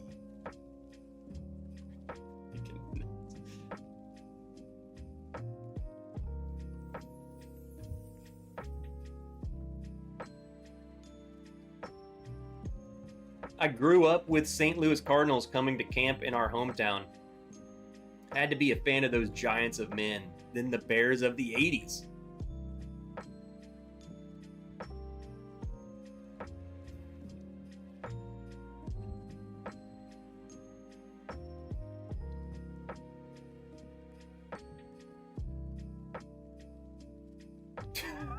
Kraken says, love you, Trev. I hop in and the first thing I see is a gay joke. I figured that's the route we're heading. No, I wasn't saying it like that. I'm cool with it. I don't freaking care. Join an infantry platoon and see what people talk about.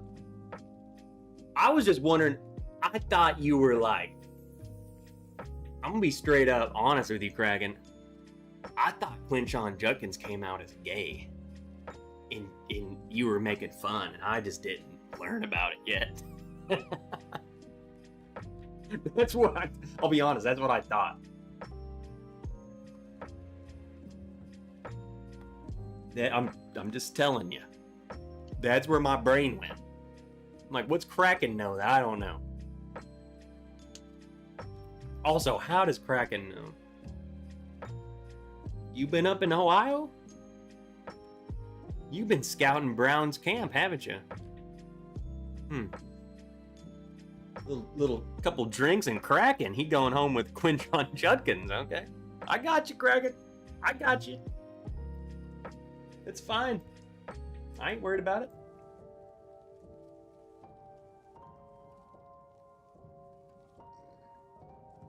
Kraken, here, let me throw this past you. I'm kind of worried.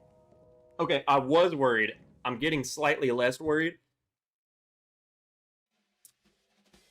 My issue isn't with Judkins. My issue is with the Browns' offensive line.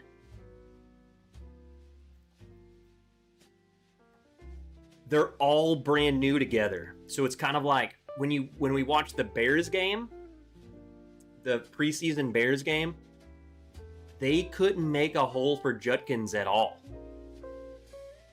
It's like the dude couldn't run because there was nowhere to run. I'm running into my dudes.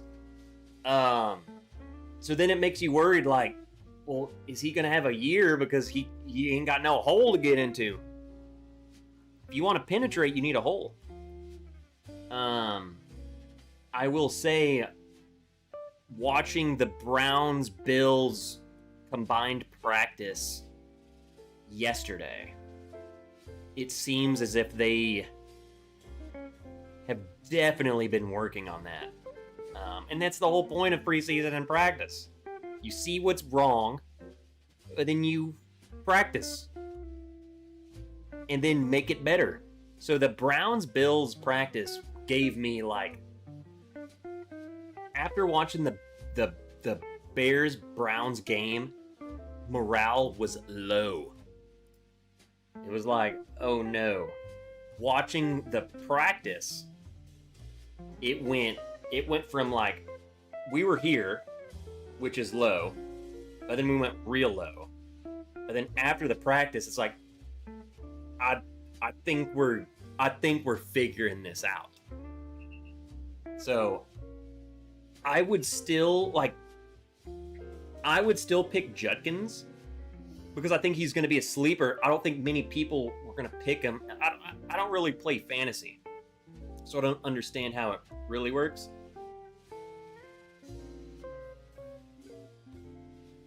We don't have Myles Garrett. We traded Myles Garrett.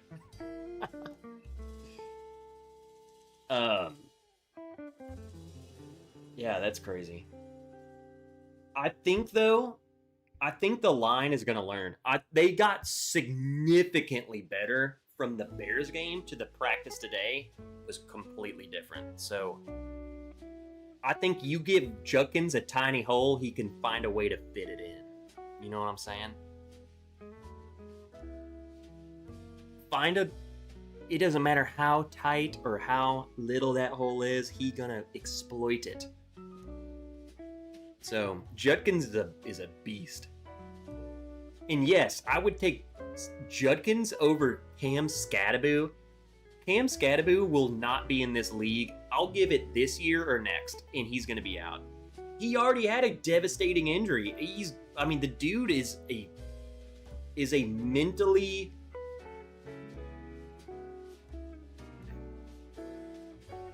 something's wrong with the guy, and he doesn't give a crap, and he's going to pay for it.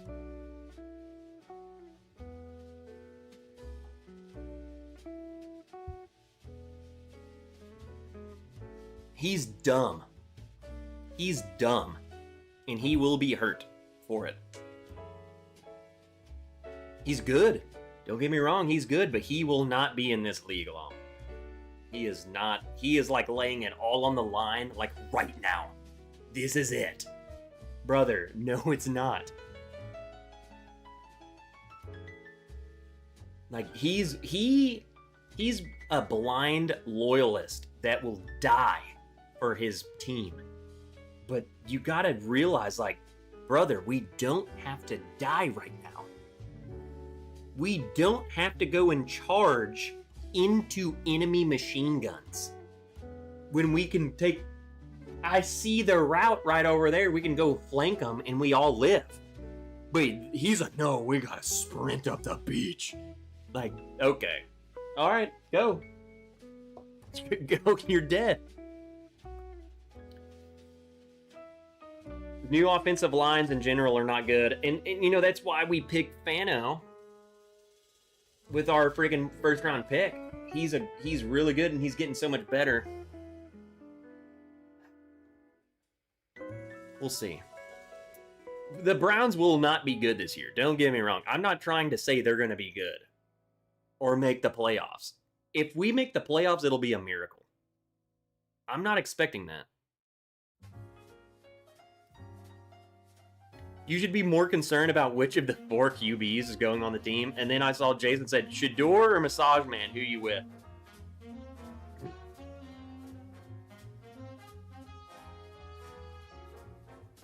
I'm gonna shoot you straight because I feel like I don't really understand the Shador Sanders fan base. I don't understand why he's so popular and why they're so creepy. Let me grab another pour.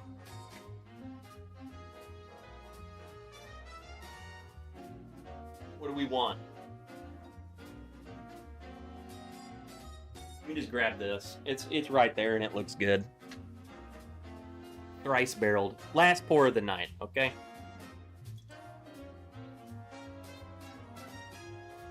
I really don't understand his fan base. Like, literally, go to the Browns Instagram page. Go to the comment section. Go to the YouTube. Go to the comment section. All it is people, nephew, that's my nephew, and he's the best in the league. It's like, what the freak? I feel like it's not even, the people who are commenting aren't, you don't even watch football. You don't even know what the hell you're talking about. And you can't argue with them because you start arguing with them, oh, you're just against him. You want to see him fail. It's like, you guys are psycho. Okay? I disagree with those. Those people are freaking stupid. I look at this 2 different ways. Okay? I feel like this is the most classic Browns predicament because I think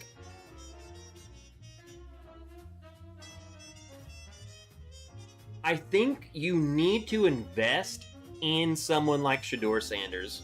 He's young. He's a rookie. He needs to be developed. You do not need to be starting him. Let him get used to the game and then play him. He's made significant progress.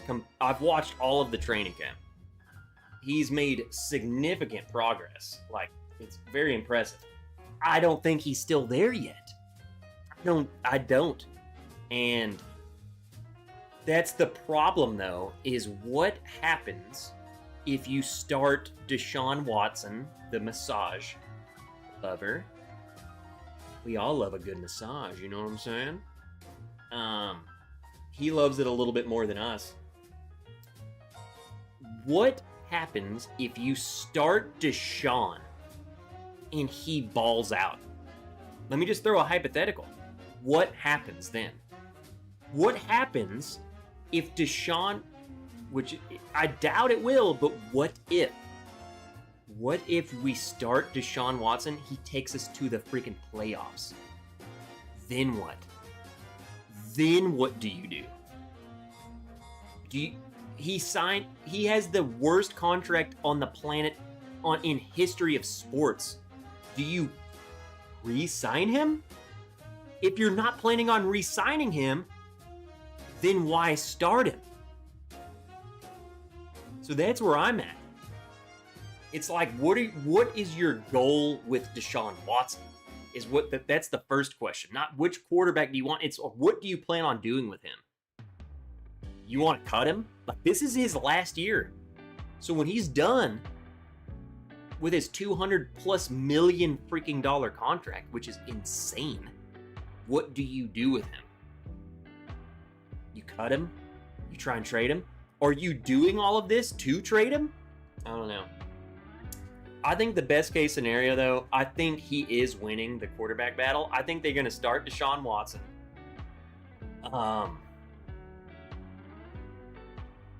Honestly, and then I would say start Deshaun Watson, let Shedeur Sanders sit behind him, get another year, and then just straight up start Shedeur next year, unless you're that bad. And that's another thing. Is your goal to draft a quarterback? It's just like the Browns are the Browns, man. Like, every scenario you talk about is just not good. Every version I'm saying is not ideal. Start Shedeur. Well, then the dude ain't ready, so y'all probably won't win. Start Deshaun. Okay. He either does good or he does bad, but then again, you're not developing your young quarterback. So that's not good. And then after this year, what do you do with Deshaun? What up, Scott? It's such a bad predicament, and it's their fault for giving Deshaun Watson the most egregious contract in human history. So, I mean, I feel like, this is what the reality is. Until that contract is gone, you can't even talk about what you want to happen or wish to happen or plan for anything. He has to be gone. So I think this year, they're just going for, let's just go and play. Whoever wins, I think that's what the whole interview with the coach is he's saying whoever wins us games, we're gonna start them. I think that's all they're trying to do, just win games and just play it out, get everyone reps, get all the rookies reps, and then once that contract is gone, which is after this season, I think then they're in true rebuild mode. I think this contract is a freaking massive lingering, it's not even a black cloud, it's a freaking EF5 tornado. And once it's gone, then we can have actual discussions of how we're going to fix this. But this year, I think they're just, let's just try and win as many games as we can with whoever does better. And that's why they're doing this. Who's playing better, and that's who we're going to start. Because we ain't winning the Super Bowl. So, there's my take. That's my long-winded answer. And yes, I am a Browns fan. And there you go. What's up, Usonian? We need more likes in here. That would be nice. What up, Miracle? 504 to 98 chaos. Jesus. Go Saints. We got another Saints fan in here. I'm on the verge of making this YouTube channel a bourbon sports talking channel because I love talking sports. What we should do is freaking bourbon breakdowns on Sunday. We watch football games while live streaming and just talking.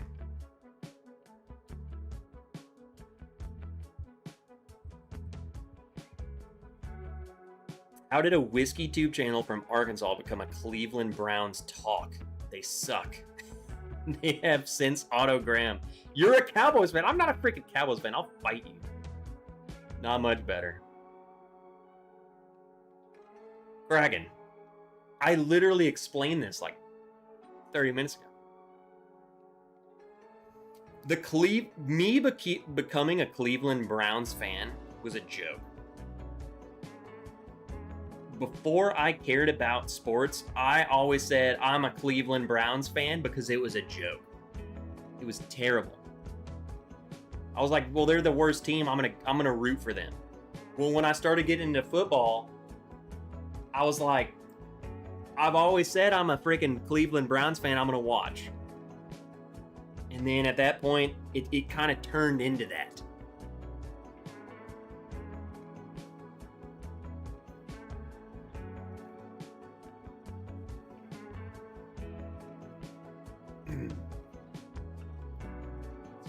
I also like the Ravens, and I do have a couple Bills jerseys, and I do have a Buccaneers jersey.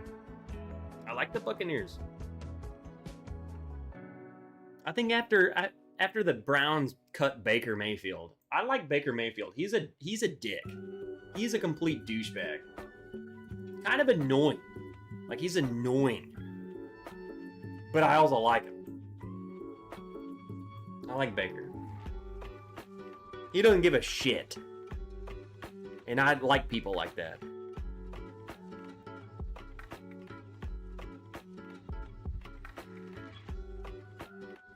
Stay, Scott. We can take him. Man, you guys like the Cowboys because old Jerry Jones left some glory hole. Should have rode with Manziel? No freaking way. That dude was a psycho, bro. Great idea, says Daddy. That could be a very interesting, like... We'll see. I am in the middle of marathon training, so I don't know. Maybe like a midday? Wouldn't that be fun? Midday Sunday. So like... 2 p.m. 2:30. Between the 1 o'clock and the 3 o'clock games, you do a live. Just an hour live where we talk about the 12 o'clock games and then what we predict the later games. And we just drink and talk ball.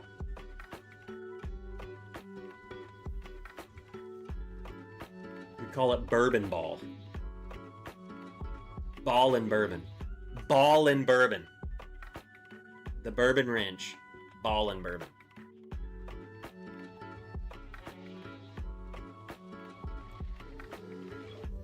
See what I'm saying? And sometimes you can start early and we watch the 1 o'clock games. Not really, because I can't play this or else freaking ESPN and NFL will freaking spread my butt cheeks. Can't do it. We can talk about it. The Panthers are crushing the Jaguars right now in preseason, by the way, which is good news to me. But then again, these are probably the 2s and the 3s and the 4s and all the people who won't make the team, but they are being crushed.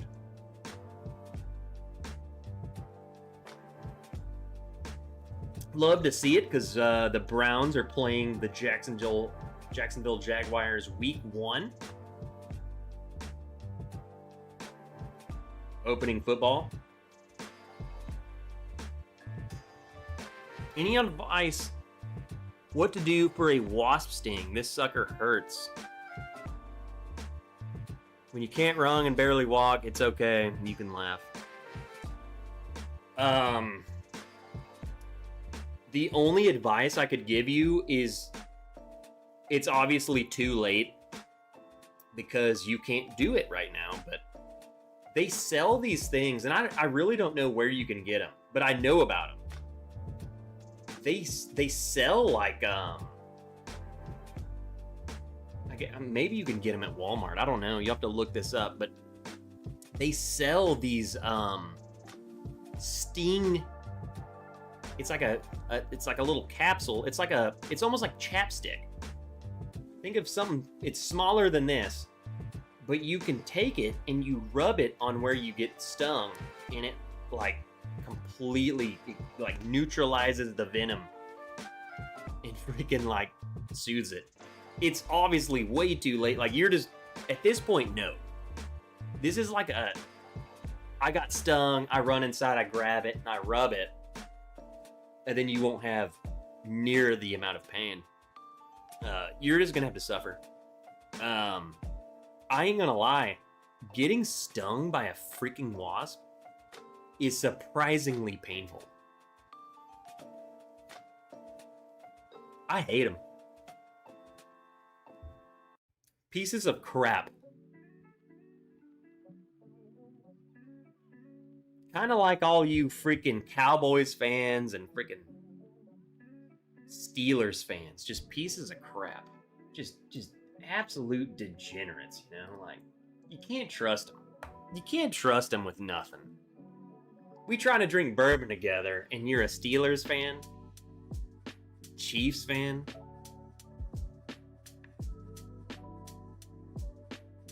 When you run inside and rub it, that always helps.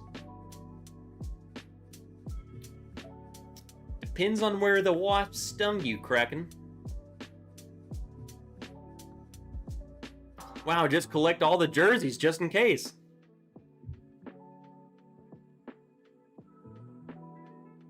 Listen. I like football. I lived in Dallas for 5 years and never will be a Cowboys fan. But I will invite Tony over for a drink. I'm sure he'll come over there. He'll drink and drive over to your house.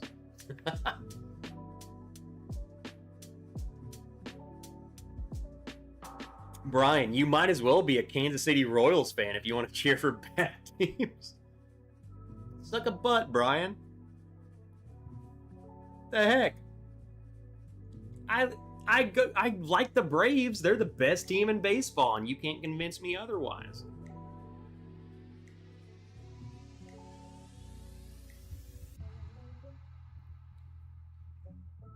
I got the cigar blend. So damn good. I told you. It's good.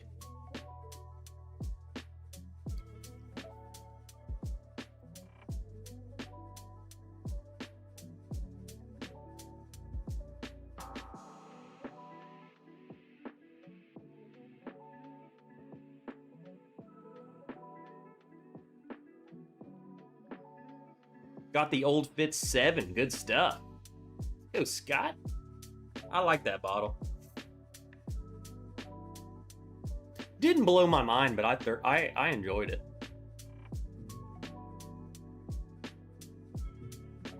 It really didn't. Granted, it is 7. Whereas all the other Old Fitzes are like freaking 11, 12, 15. It definitely doesn't hit like any of those other ones, which I feel like that's why they did that. I feel like they were trying to like I feel like they were using the name Old Fitz to like make this better than it was. It's not, but I like it.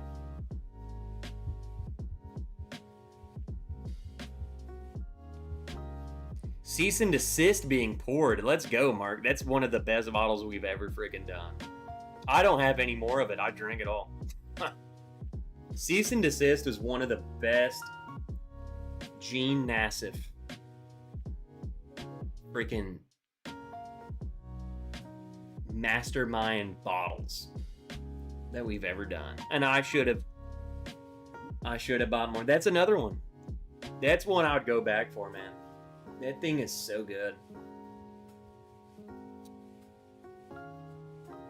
Funny story. It's actually not funny at all.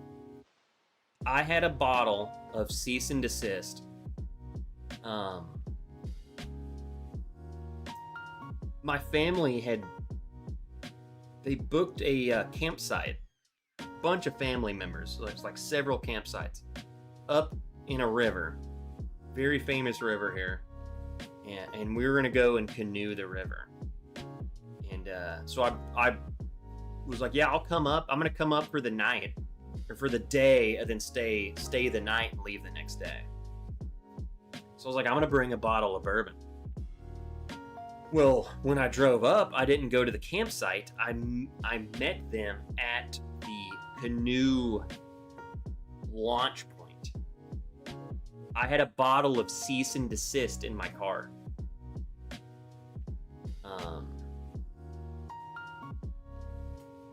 Went and canoed all day. Got back to my car to drive back to the campsite. It had gotten so hot in my car, the cork exploded out of my Cease and Desist, and it just spilled all over my car, all over the floor. So that's why I'm short a bottle.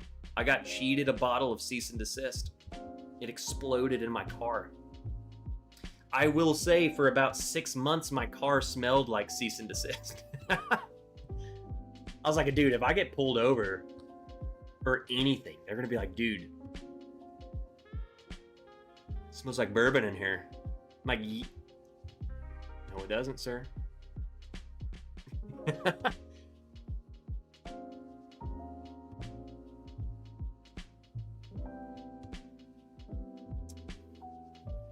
I was so pissed. I get back to the car. I open the door to my car, and I'm like, I knew something was wrong just because it was like just a wave of alcohol, and I was like, what is that? Go back there. The bottle is just exploded. Terrible.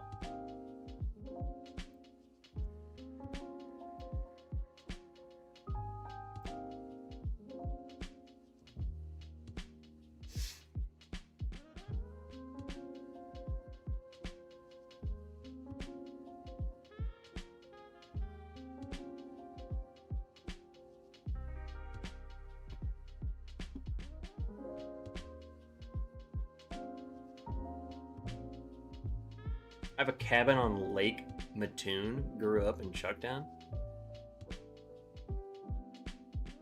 I live in Mattoon. I have a cabin on Lake Mattoon. You want to let me stay there? Lake Mattoon.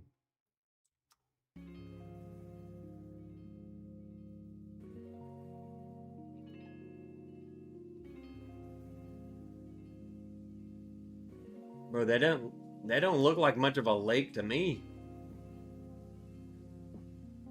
It looks like a big pond.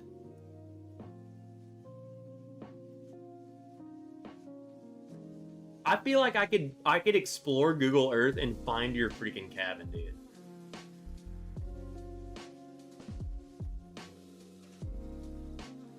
In Arkansas, we call this a pond.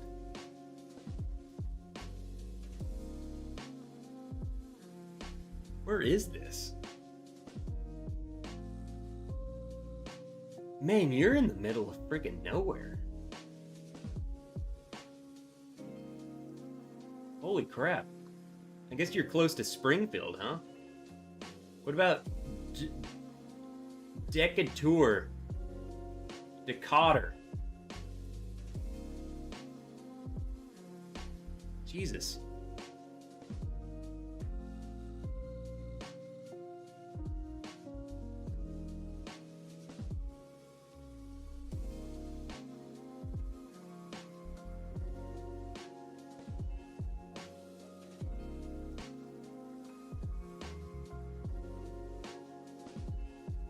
Ice pack, Tylenol, Benadryl. I'm gonna tell you, there's a wasp sting is way worse than you think it would be. For such a little cocksucker flying around, that thing will mess you up. Neck wrap hurts. You'll be a lot happier visiting us here across the Braves Cool Today Park. Okay. Keep me away from that friggin' that pond then. Decatur. Ducadate. I don't care what it's called. I ain't ever gonna be there.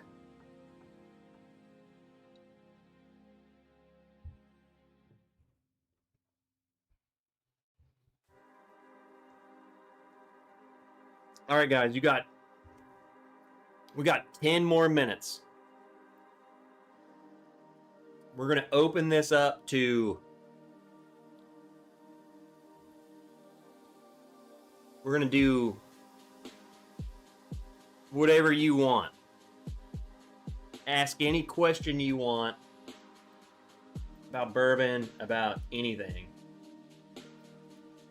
About where I got my warts, whatever you want.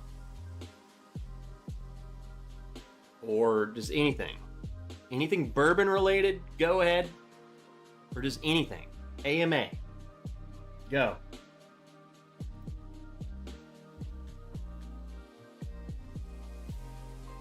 I gotta end this. I gotta run in the morning. I got a 10-miler tomorrow.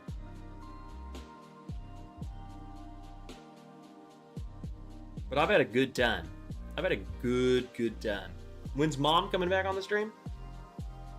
She wants to. They're building a new house. It's getting really good. It's nearing completion. So Mama Wrench they've been busy building. I would say it's been slow because it's been so long, but it's making huge progress. What up, Corvette Trey? Do push-ups, Trey. What the freak are you doing?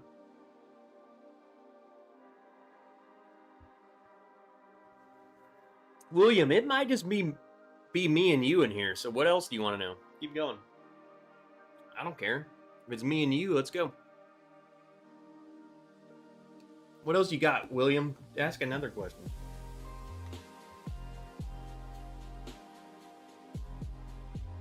I've been enjoying this glass and playing my video game.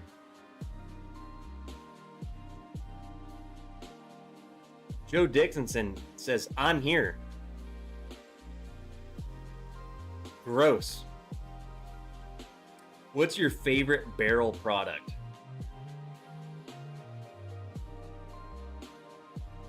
It's hard because so many of them are so good. I would say my favorite barrel product that you can get right now is the Barrel Cigar. Barrel Cigar Blend. Some of the regular barrel, like the blends, like the 34, 35, whatever, some of those are really good. The Barrel Cigar Blatch is, me personally, is like, it hits my spot. It knows just the spot.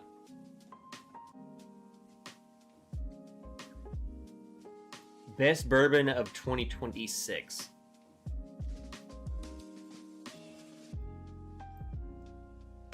Again, I have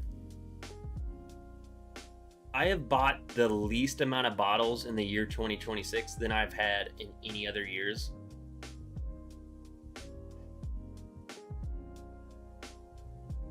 I would honestly say, so far, like, I'm not kidding.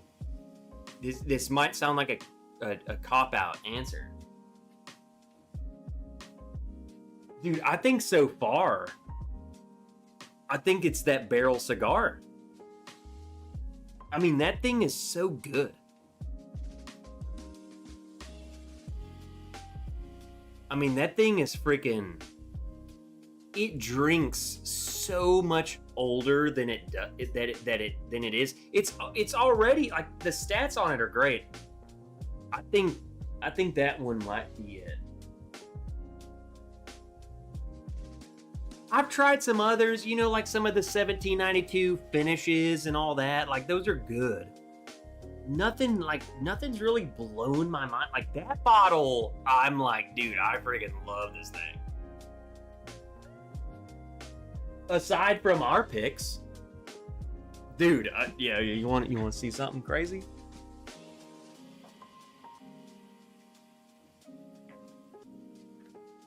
This one right here. Here's a top of 2026, and if you didn't get this, then you missed the hell out. I don't know what y'all were doing.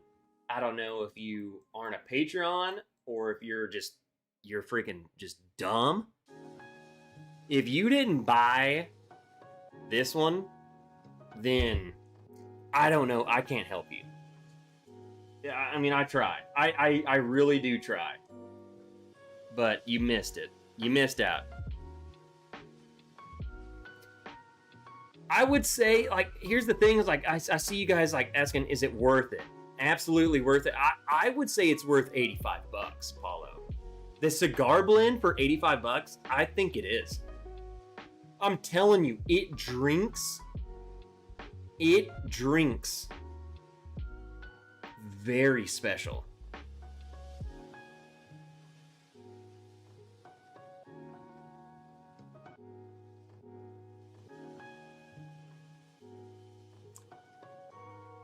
And again, I'm not being paid by freaking Barrel to say that. I'm just saying, if you want something, if that's what you're looking for, you need to ask yourself, for that price tag, if you're going to the store and you're gonna spend $85 plus shipping, $110, $100, you need to ask yourself, like, what else for $100? What singular bottle could you get for that? I would say that would be the best option. It drinks like a freaking $150 bottle to me. Like, it truly does, and I'm not paid to say that. It drinks good, bro. I'll put this disclaimer out. If you buy the Barrel cigar and you hate it, if you hate that bottle, I will buy it from you. It's so good.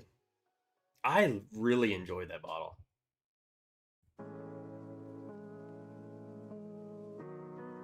What were they asking for the Barrel 20 year?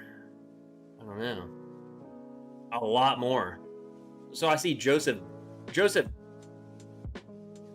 Bright. What's up, Joseph? The Barrel Decade 20 year. Figured it wasn't that good if it's that old and just sitting on the shelf. Age doesn't always equal taste. No. But man, I bet you that bottle was way more expensive.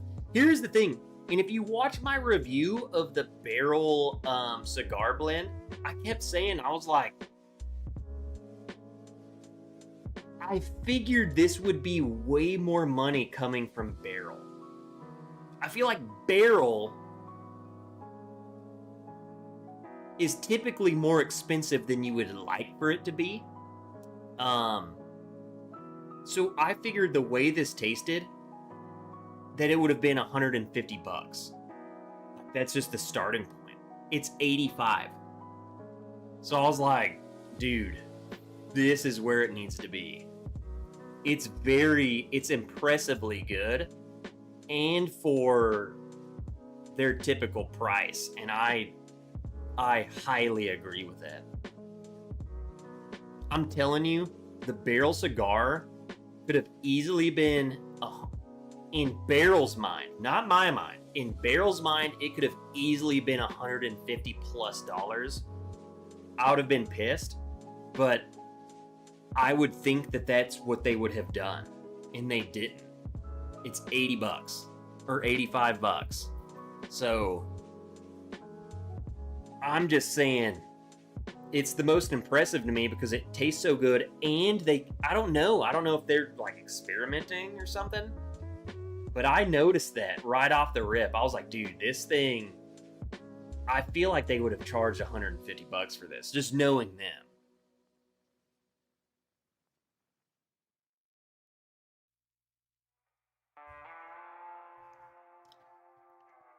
I'm a huge fan of it. Huge fan.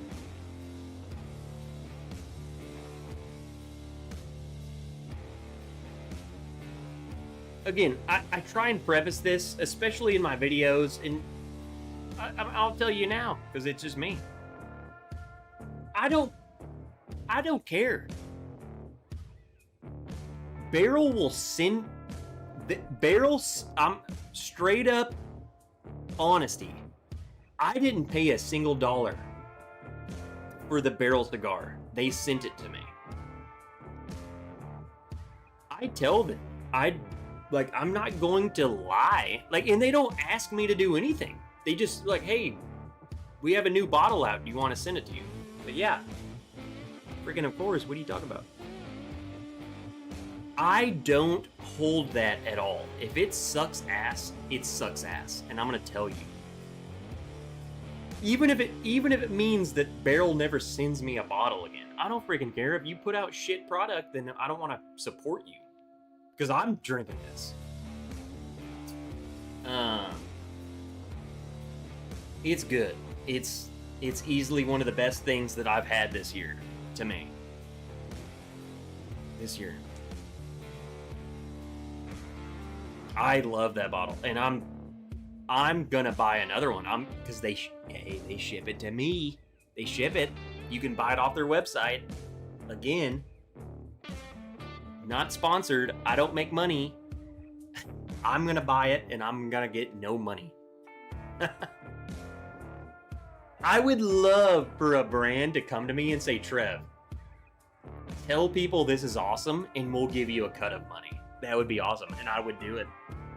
I'll tell y'all, I'll do it. This is not what that is. Man,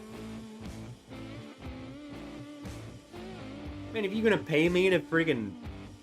If you're that dumb to pay Trev to sell your whiskey, you got some big problems. Trev ain't the guy. But I'll try. I'll try and do it. What if Bruzel did it? What if Bruzel did what?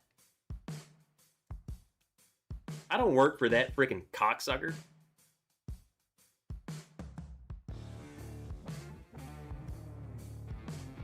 Well, that was mean. For that guy, I'm sure he's fine. Trev, you still racing? Paul P, I'm in the middle of freaking marathon training, bro. Also, Paul P, can I call you... Not you out. Can I call your wife out? Just the other day, I saw her do the craziest freaking race I've ever seen.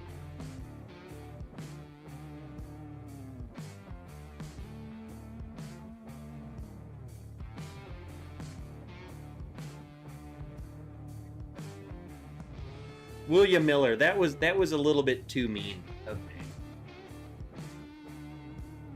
don't have that much. I don't have that much of a problem with him. I have much more problems with other people.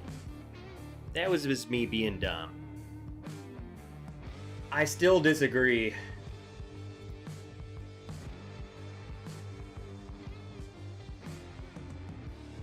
I think a lot of his popularity is, I think he is paid for by certain brands, and so let me take back the word cocksucker. I love that word, but I'll take that back. But I still think it's kind of paid off. It's just how this world works. Just knowing behind the scenes, you get paid off, man. I'm telling y'all, I've had. I don't care to say this because I work for a living. I got brands like Barrel. I got brands coming to me and wanting to send me bottles. Okay? Me. So what happens when I'm that big? I'm telling you, it turns into a legitimate review, a legitimate human experience, to now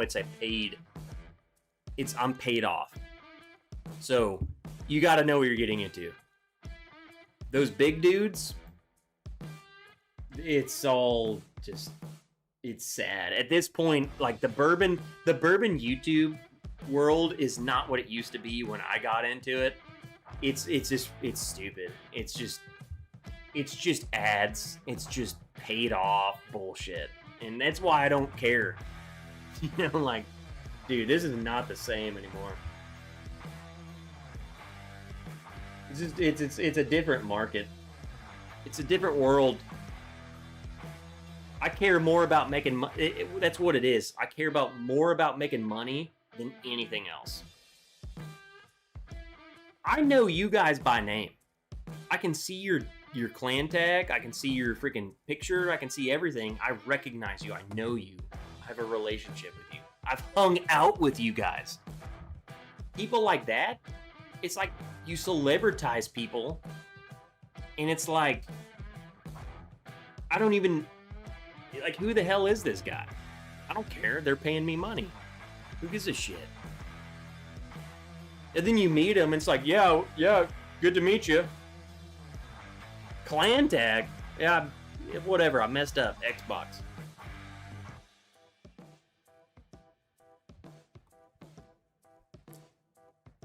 It becomes much more of a monetary incentive than it does a YouTube channel. And before I even say it, let me preface this. I have struggled with my reviews. But before it gets to that point, your reviews are then skewed because it's a paid thing. Hey, we'll send you this bottle and $5,000 if you tell us, make a review that's good about the bottle. That's how this is. I'm sorry if this blows your mind, but that's how it works. They are paying these YouTube channels as advertisements. So a review, if you get a review that says, this is the most craziest, delicious bourbon I've ever had, and it's a bourbon you've never seen before, and all it is just jerking this thing off from someone like Brewski, or whatever his name is,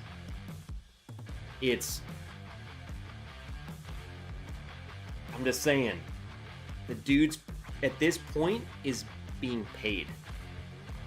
So, I'm not saying, like, don't watch him, like, enjoy his videos, but you gotta realize, this is money.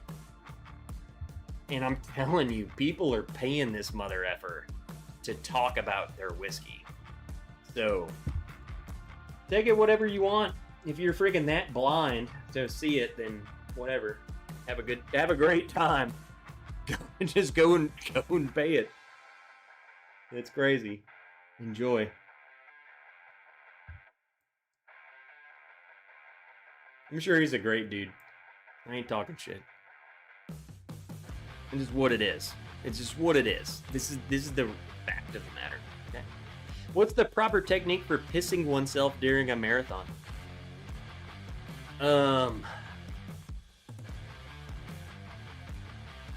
I've never had that problem. My problem is shitting. I have to poop all the time. I poop a lot.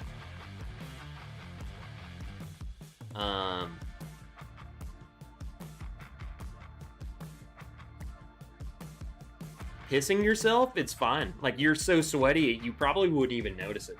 Just piss. Just piss. Can we get a Patreon conspiracy theory? I feel like I've already gone too far. I feel like the rest of the time we'll do a Patreon. I'll go further, because there's much more. There's much more that you guys don't know, and I feel like you should know. I think we could do a Patreon stream. And just talk. I'll tell you. I want you to know where your money's going. Basically what I'm saying is, I want you to know who you're supporting and where your money goes. Are you helping a dude who's just a dude in his room live streaming? Or are you helping a dude who's making $80,000 a month from brands and all this bullshit? You know what I'm saying? Like, where do you want your money to go? And do you even realize when you super chat in that kind of environment where it's going? I'll expose it. I don't care. I don't give a shit.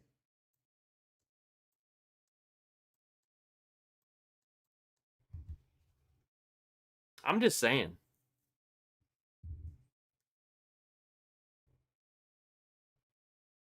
It's a lot deeper than you think it is. It's kind of bad. Especially knowing where the money's coming from. Like, the people that are paying money for reviews. It's kind of shocking. I'm not even saying so, like 30%. Like, if you super chat me right now, 30% goes to YouTube.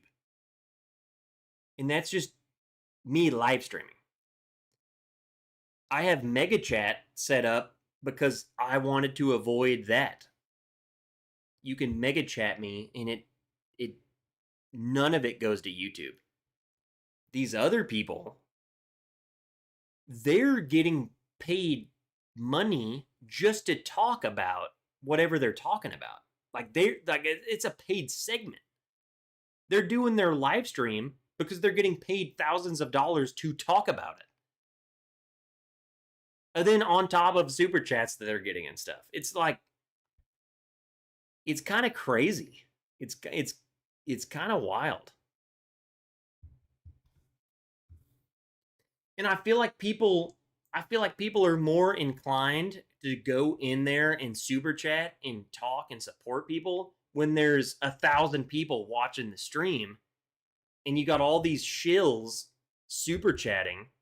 It makes other drunk people more inclined to super chat.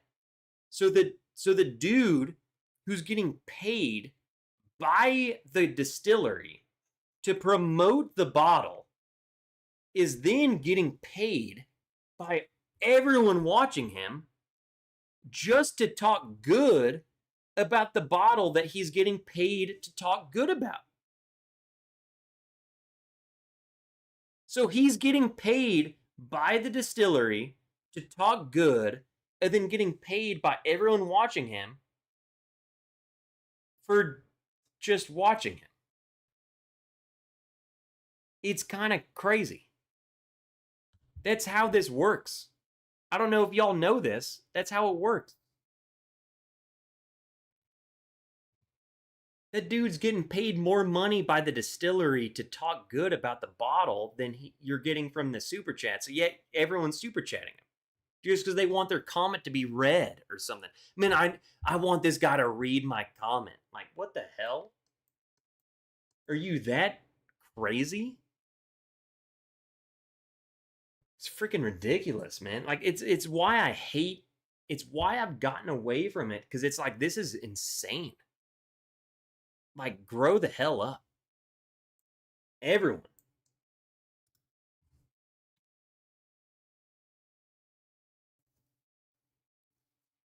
It is freaking ridiculous. That dude makes $100,000 a year by be just getting paid. Yeah, I'll talk shit.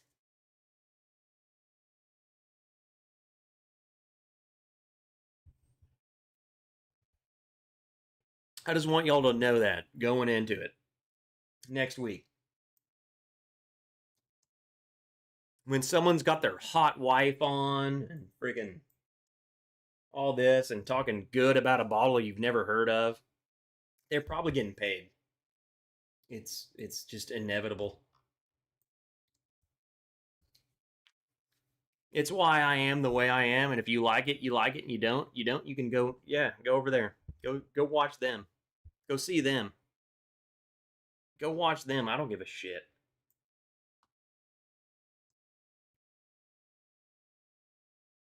Have you ever met the guys at SLB? No.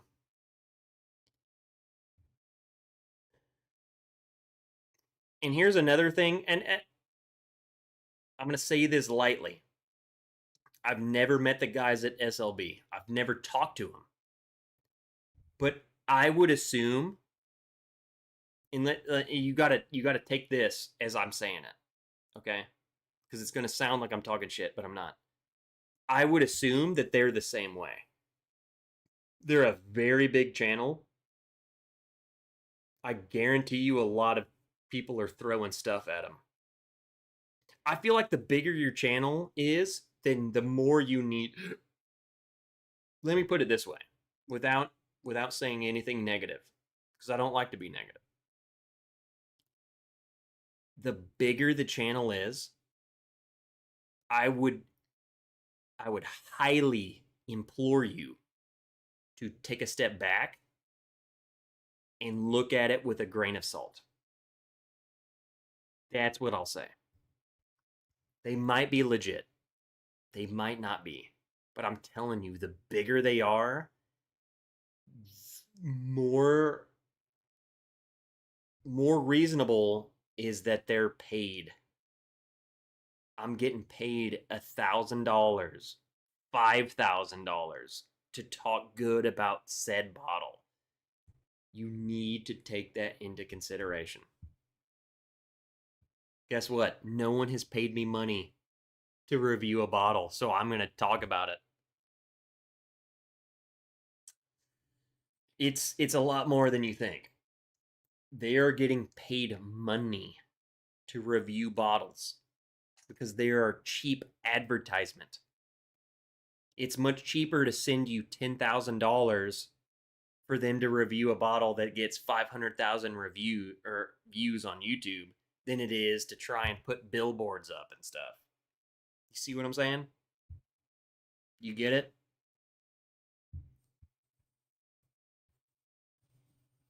It's like they're paying them for a review without paying them. It's like, hey, here's a bottle. Here's $5,000. Put a review out.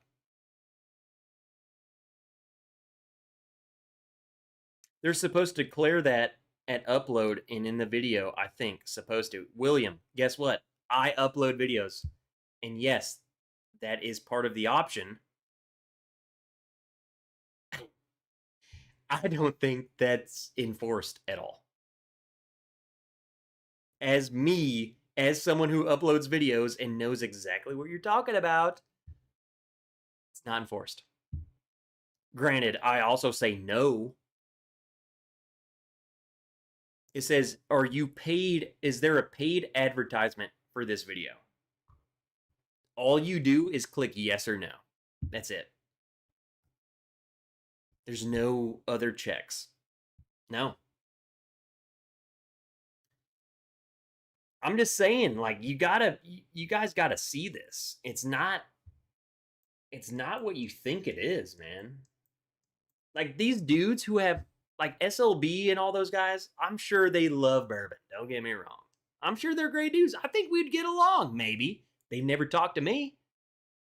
I don't think I'll ever talk to them. I'm just saying, when the money starts flowing, nothing else matters. That's why they don't talk to people like me. Because they're getting paid money from distilleries and freaking everyone. They don't give a shit. They're making bank. So, I don't know. And that's why I've just gotten out of this. I feel like everyone pisses me off. All of this pisses me off. I mean, it's ridiculous. I feel like I'm having a fun time, good time, and they're over there just doing bullshit. And they got 8,000 people watching. It's like, man, you guys aren't having fun. You're just chasing the fame. You want attention from someone who's popular. That's what you want.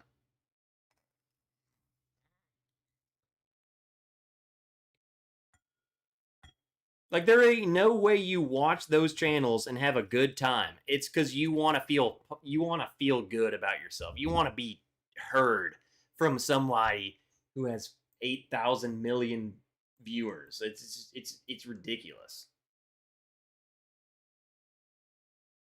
And I don't care. Like, we having a good time. I know everybody by name. They don't know shit. Because all they care about is that huge ass check coming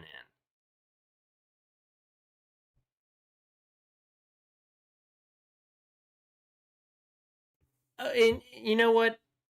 I will take a step back. Take it with a grain of salt. I'm just trying to give you I'm throwing them under the bus in terms of like everyone else. Okay?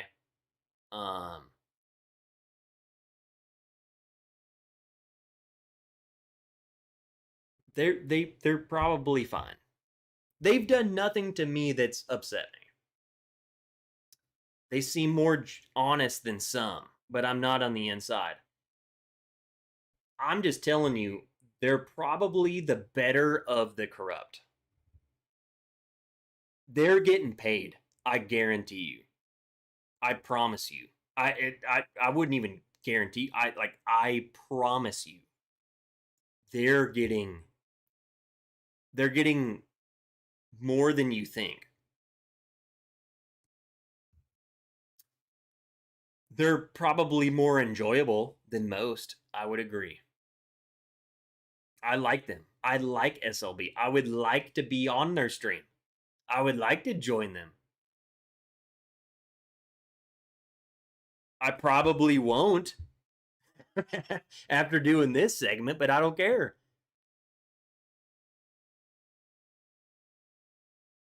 The live streams I watch, I doubt they're making bank from YouTube. Mark, I don't know, dude. They're making more than you think. I promise you that. I would say they're probably they're better of the bunch in terms of, I think they got famous unexpectedly. I'm saying this more so, I'm not trying to talk bad about the channel themselves. I'm trying to talk bad about the people that sponsor the bigger channels. That's what I'm trying to get at. Of course, dude, if someone came to me and it's like, Trev, I'll give you this money and talk good about this bottle, freak yeah. I gotta support my family. But it depends on the way you go about it. And it depends on like how far do you go? You know?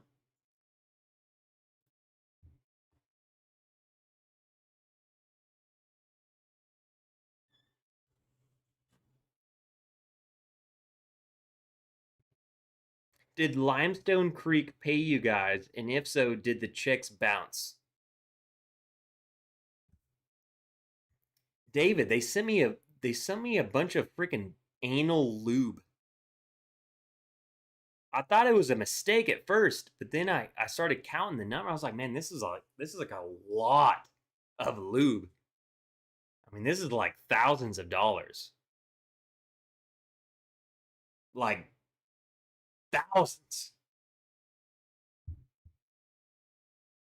Maybe they did pay us.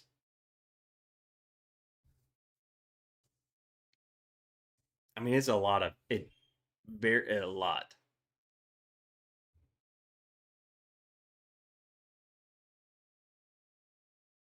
All right, I'm done ranting. Hey, it's been a long time. I'm sorry.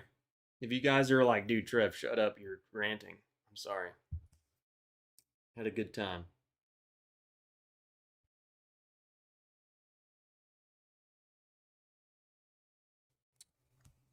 We are ending the stream. Sorry to make you rant, man. No, Corgi, no.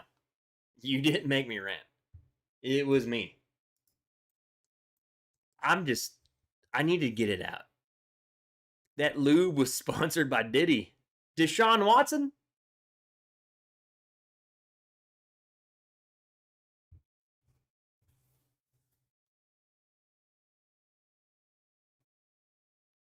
Look, guys. I've been this way since I've started this channel. Since I started the Patreon, since I started everything.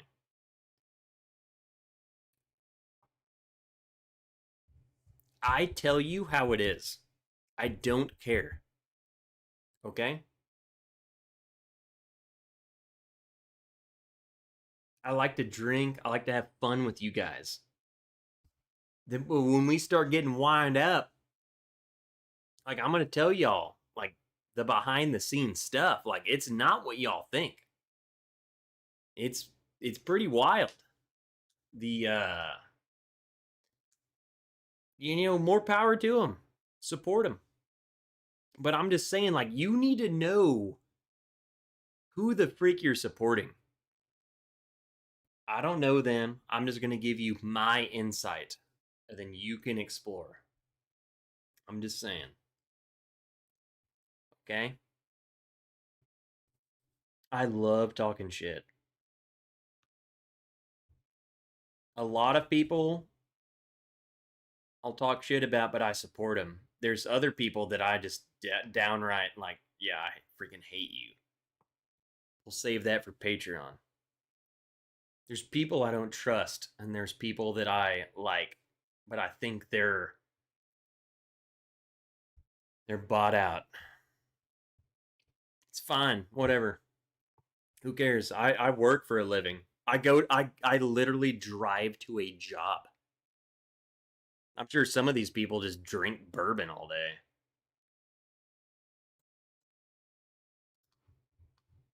So there's that. Shelf turds are doing great. I talked to David just the other day. They are doing very well. I think we even talked about doing a little stream together.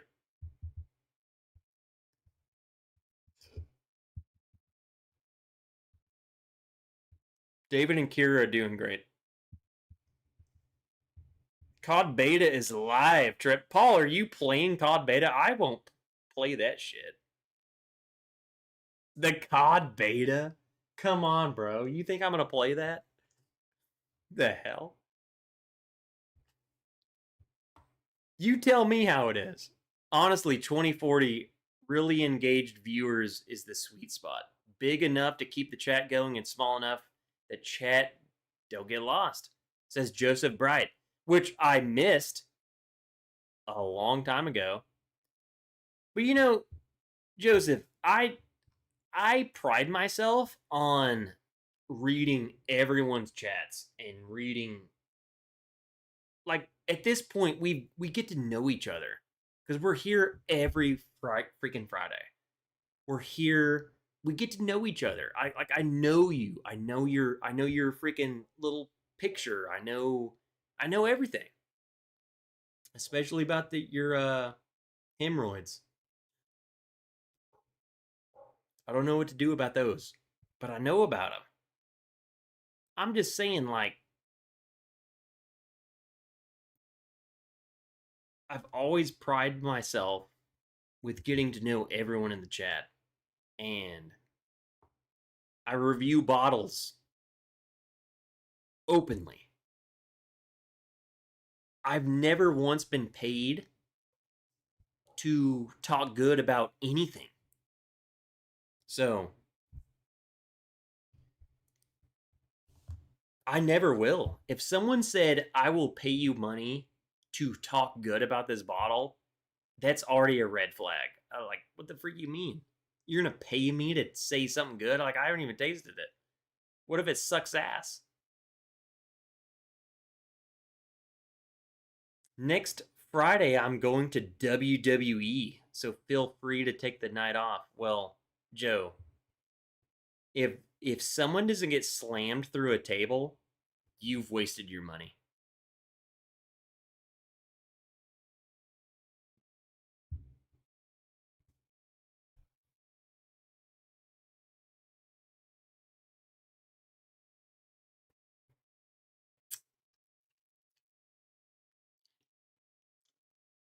That's kinky. What about making YouTube content we can watch live? We've been talking. David and Kira are doing well. But I think they're like anyone. Like they miss you guys. But they're doing well. I talked to David just the other day. They're doing well. I think they itching at a live stream minimum. So we'll do a live stream with them because I think they are like clawing at the bits to see you guys again.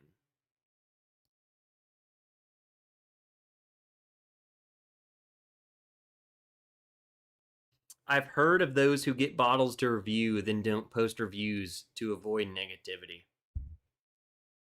You know,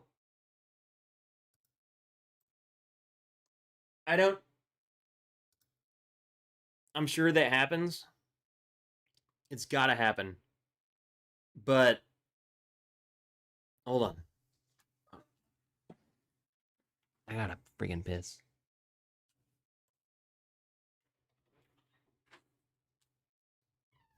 Brandon.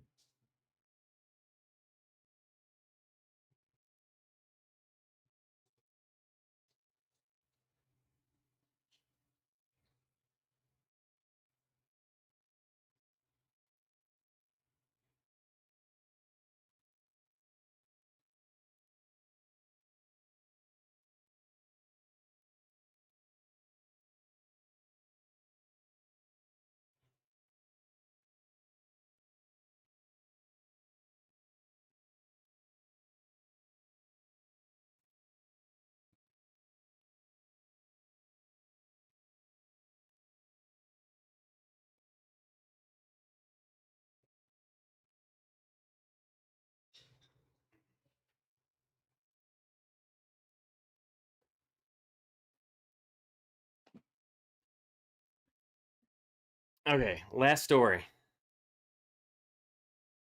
No, we ain't starting a second. Like, we're ending right now. Last story. I forgot. When's the last time the Browns tried to develop a quarterback? Brian Sippy? We trying right now. Kraken, I'm about to fight you, dude. I'm about to send Kraken a freaking Deshaun Sanders freaking jersey. I'm gonna send it straight to him. He's gotta wear it. Yes, we should have built around Baker. Should have built around Baker, but that's hindsight. Sanders is not long term. Manning will be there next year. Here's the thing, Kraken. Like, do you truly think Arch Manning is the answer. I feel like everyone's just jerking this guy off because his last name. I watched his film last year. The dude sucks. At least last year, he sucked. Just dog shit. Like, he's not... Everyone expects them. That's the thing. Everyone's like, oh, he's a Manning. He's going to be a Peyton. No.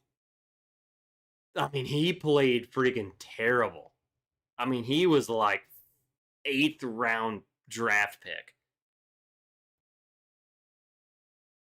Like, I know, like, everyone wants you to be good because of your name. It's like the Sanders. It's like freaking Shador. Everyone thinks you're going to be amazing because your dad was amazing, but that's not how it works. That's not life. Oh, he's got the same genes. Bro, chill out. Shador is not Deion Sanders.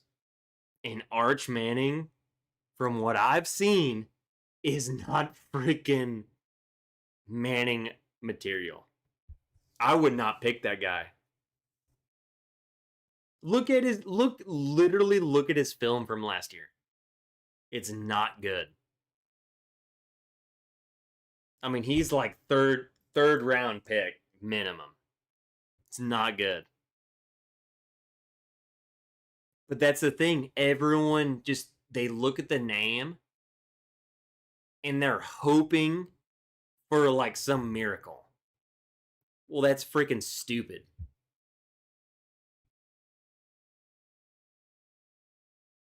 Arch Manning last year was dog shit.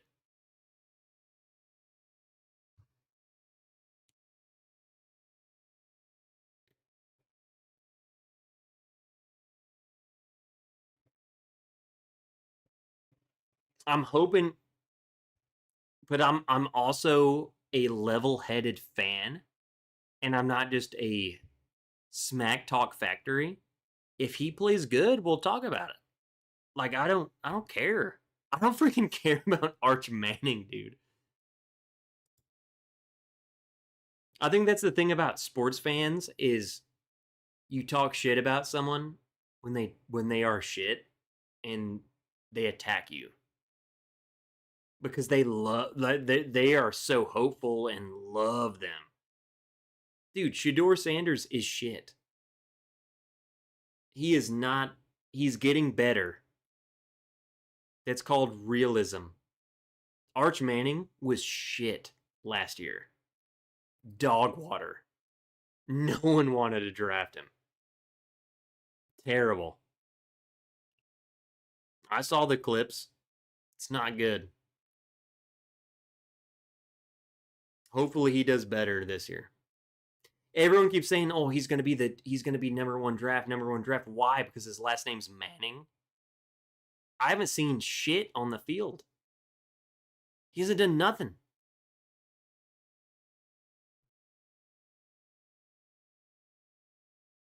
But that's the thing. You gotta realize what you have. And sports fans think that Arch Manning is the dude.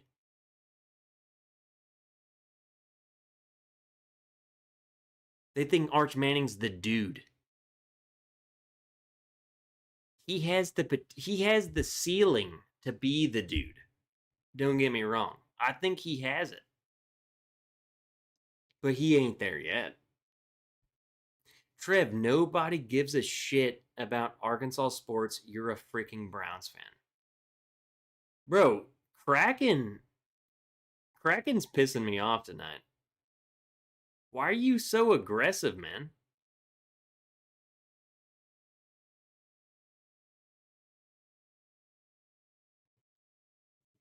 Nobody gives a shit about Arkansas sports, which I didn't mention at all. You're a freaking Browns fan. All right. I'm just saying.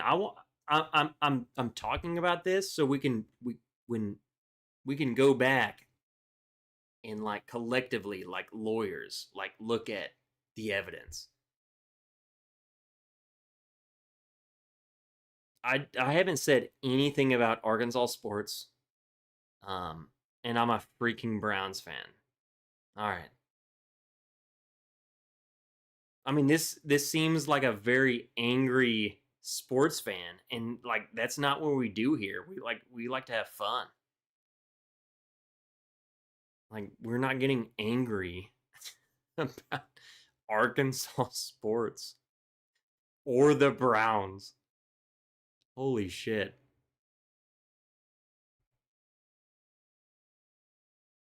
Kraken, I'm just saying, bro, like we're like, dude, we don't care that much, man. I don't care about the Browns, Kraken. Shit. They suck. The Browns suck. Is that what you want me to say? The Browns are garbage. We don't care. They are terrible.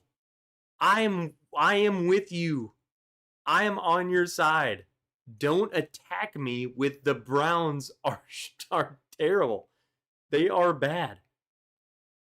I am with you. I get you.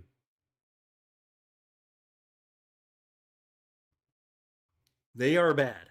They are very, very bad.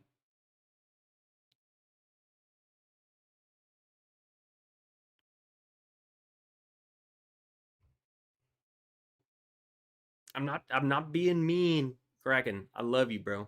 You're here every Friday, man. I just want to know what the hell. Are you attacking me? Clemson is going 7-5. We're too broke to buy a contending team. At least I get to talk to my kid about 2016.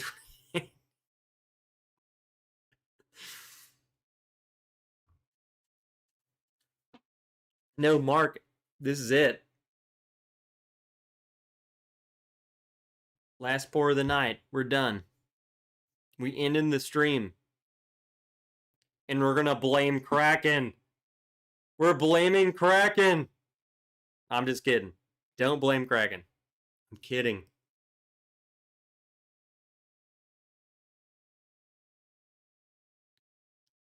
Bro, I ain't... Kraken. Okay, we blaming Kraken. He says you're trying to put Browns in the Super Bowl. Jerry Judy can't spell Super. I have not once said the Browns are going to make the Super Bowl. Jerry Judy need to be off our team. That dude can't catch shit. He's the elite veteran wide receiver. No, he's done. I guarantee you after this year, especially when Denzel Boston, Casey Concepcion, he's gone. They're gonna get rid of him.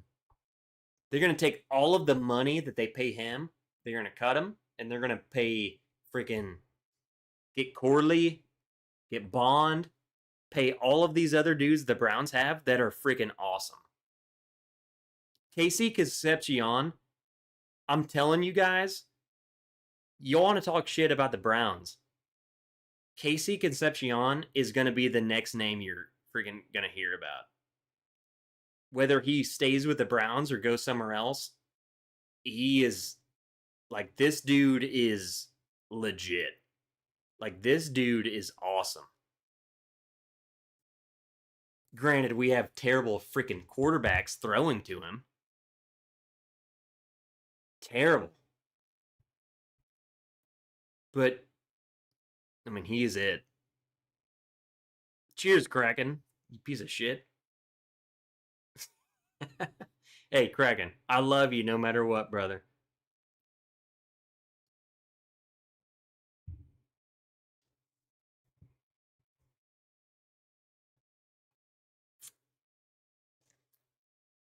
Kraken, I'm talking shit just like you are. Come on.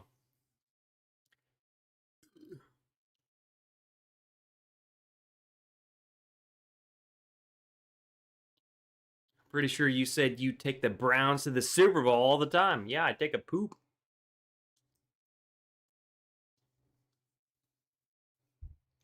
I poop all the time.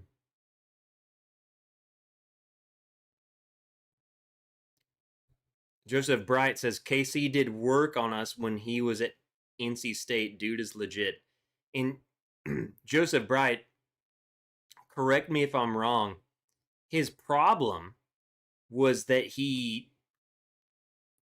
when he was in college, he had Jerry Jeudy hands, which, by the way, Jerry Jeudy can't catch shit.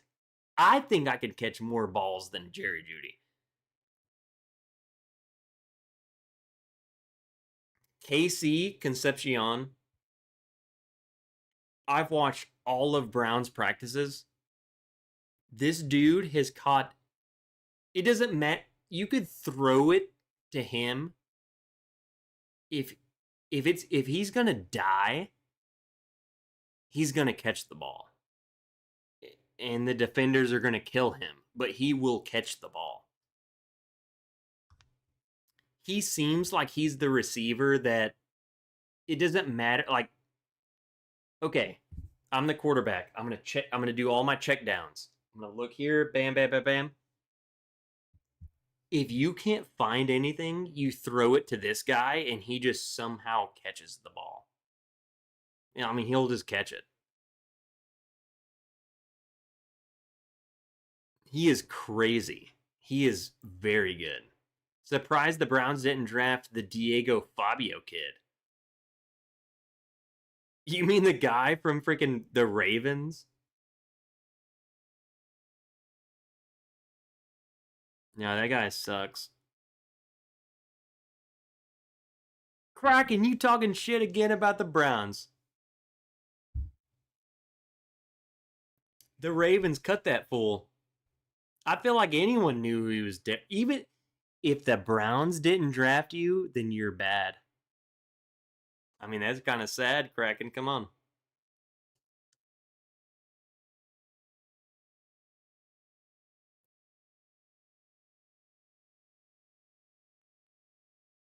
Beach Sand Bourbon. Cheers, Trev. We are back after taking a year off. Came back about 6 weeks ago and trying to get subs back.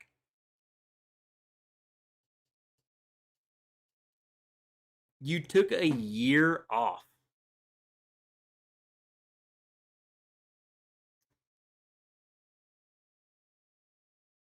It's probably for the best.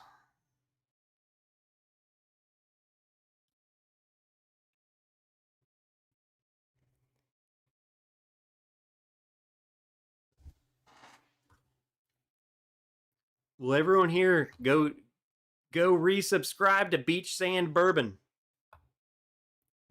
They like to get nude on the beach. Kraken will be there.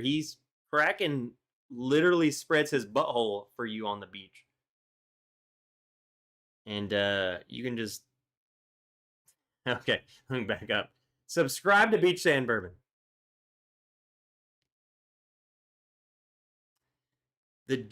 Hot take, the dude the Browns got in the Garrett trade will be better than Garrett. Talk to me in 10 years. Kraken, what the hell? You've been talking shit all night, and then you gave me the biggest I agree with you comment ever.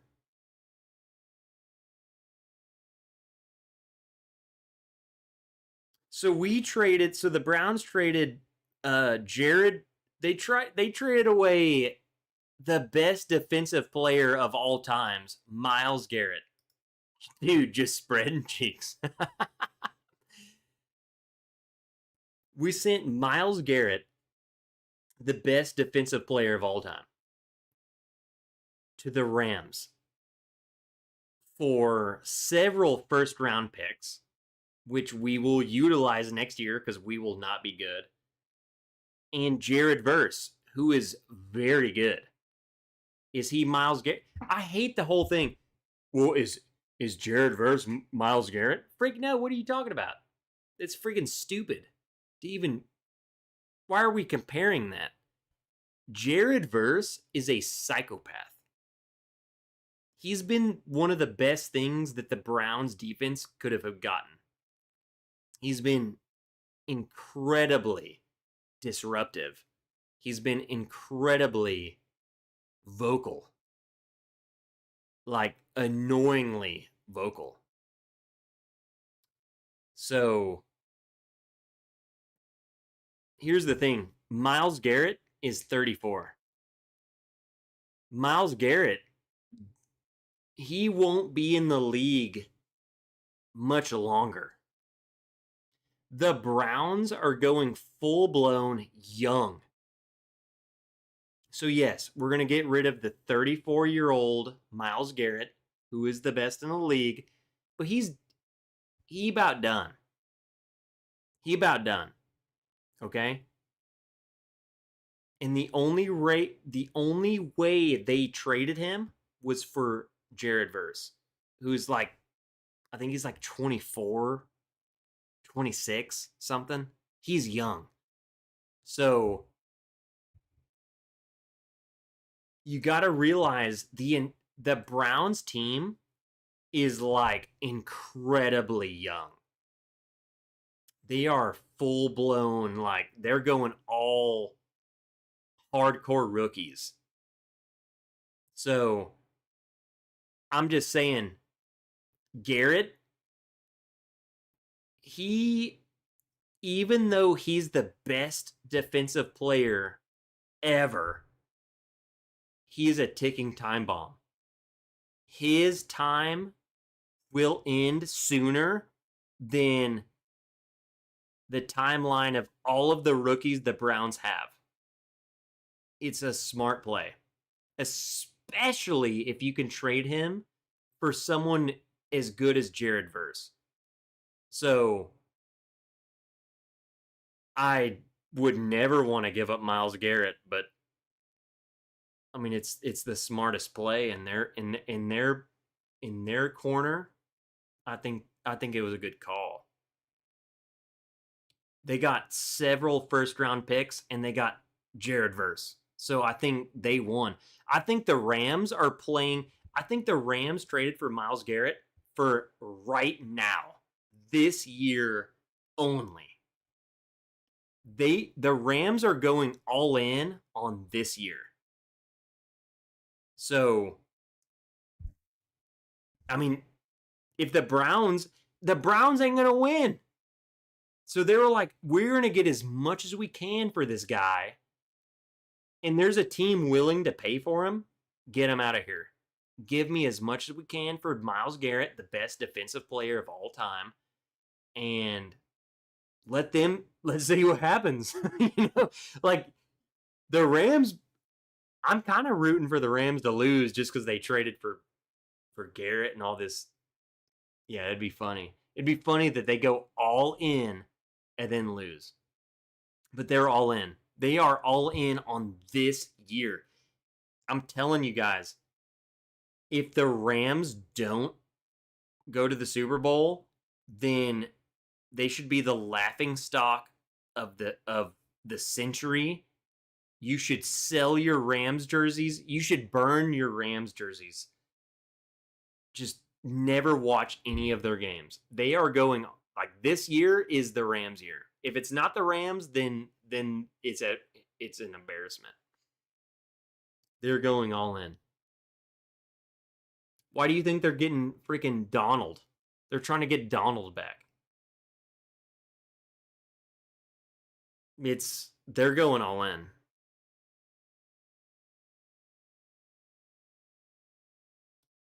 Who are the Browns going to face this year? Maybe the next 5 years in the Super Bowl.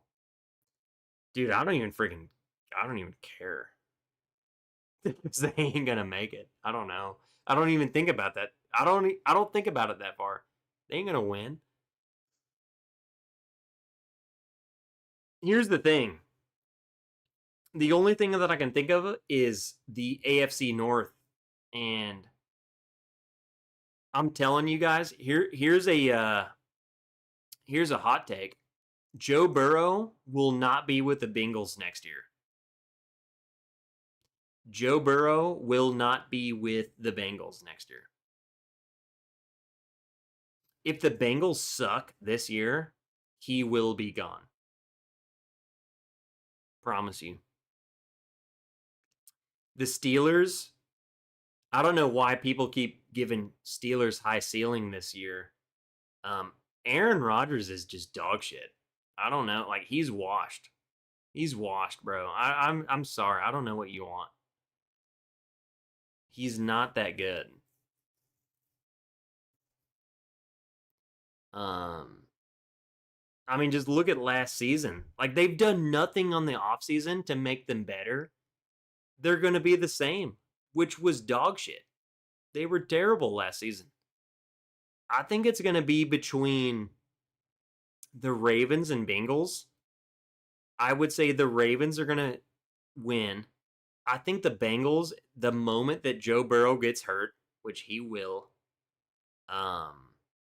there's a very high possibility that it's an open competition between the Bengals, Browns, and Steelers. I think they're all dog shit. That's what's going to happen. They're terrible. I'm like, you telling me the Steelers are good? They're not good anymore. This year, they're not good. They used to be. Old fans, you're stuck on what used to be. They're not good.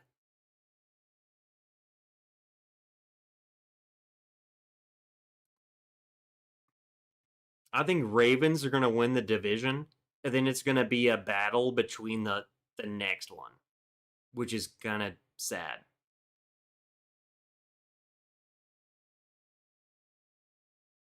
I'm just saying.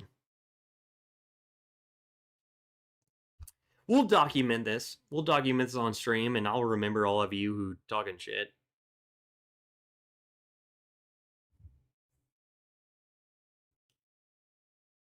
I'm not a blind fan. I'm just a realist. Burrow goes to Minnesota or Arizona. I would Joe Burrow is one of the best quarterbacks ever. Why would he go to the worst teams ever?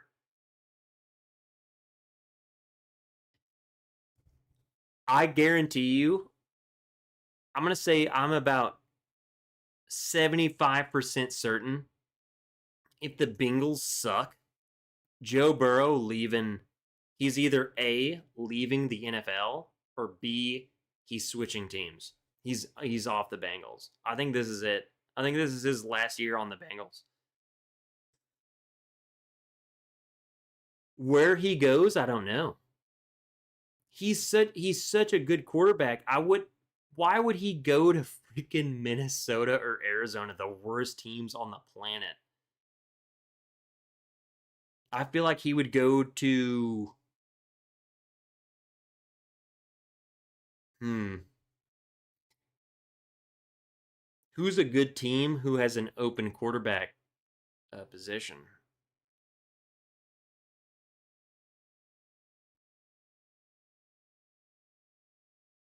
There ain't no way he goes to Minnesota or Arizona. There's no chance. Those teams suck.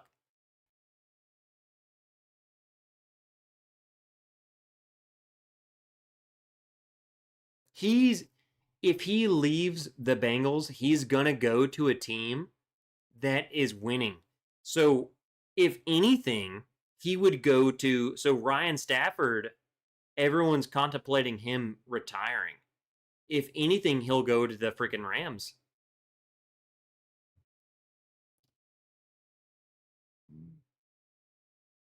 A quarterback like Burrow ain't going to no bullshit team like Miami or Arizona or Minnesota.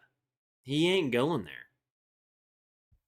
Period. I mean, that's not even a thing. It won't happen. Or the Falcons. Nah, Joseph Bright is a blind Falcons fan. Bro, Joseph, I'm sorry, man. The Falcons got a ways to go. They got a ways to go. You're naming me players, but you're dealing with Tua Tagovailoa. You're dealing with creepy ass Carson Beck. You guys are not ready. I promise. You're in a bad spot.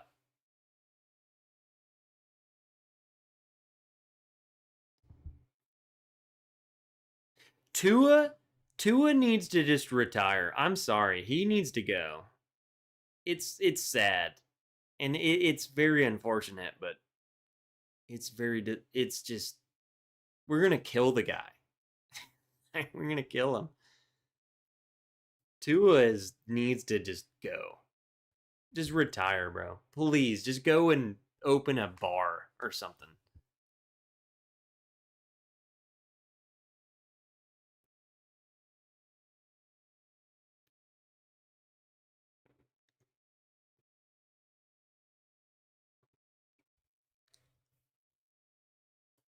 So you say that's what I'm saying. They're a Joe Burrow away from contending. But here's the thing. This is what I'm trying to say. I get what you're saying.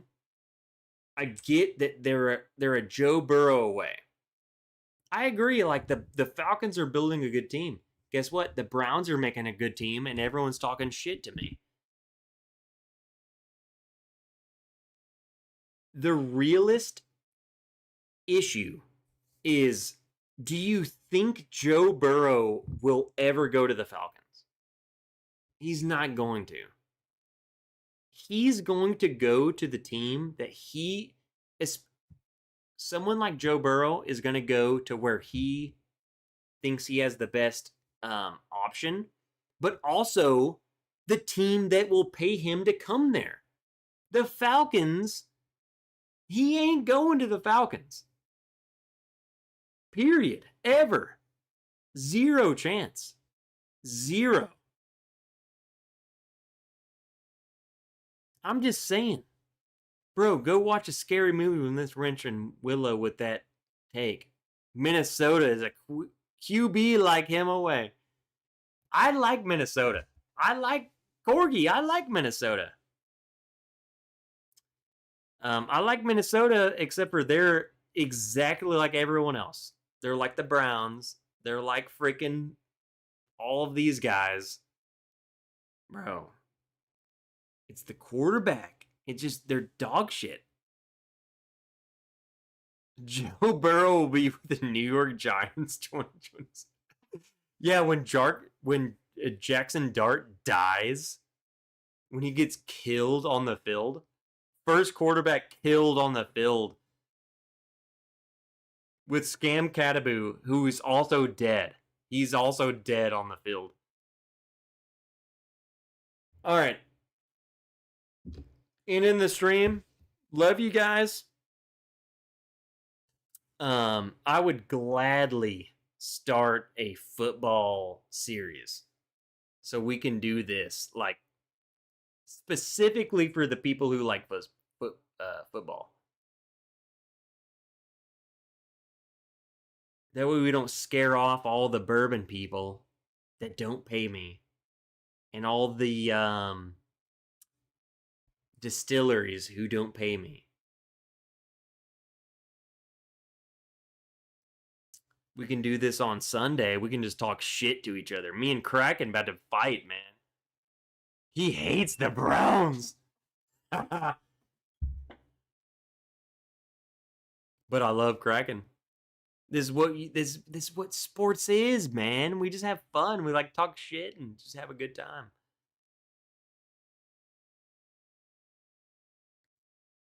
You don't take it seriously. You don't over freaking think it. It's funny. It's just, we're having a good time. Go Dodgers. Corgi is delusional.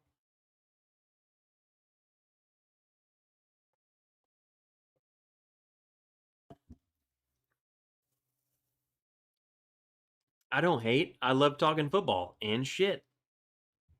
This is why me and Kraken get along. Come on. We're having fun. Talking shit is fun. Smack talk is fun. We're sports fans. We're going to get under your skin. It's fun.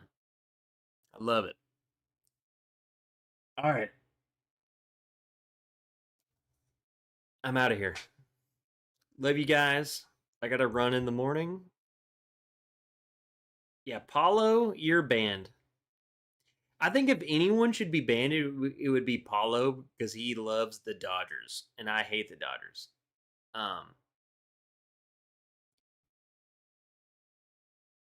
Other than that, I love all of you guys. Yeah.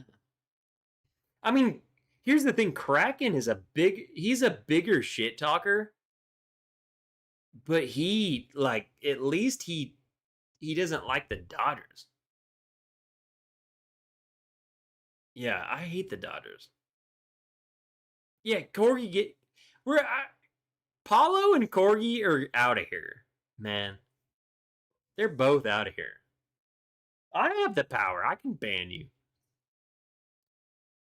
Ban me, bro. Dude, I'm about to. I'm gonna put you in hell.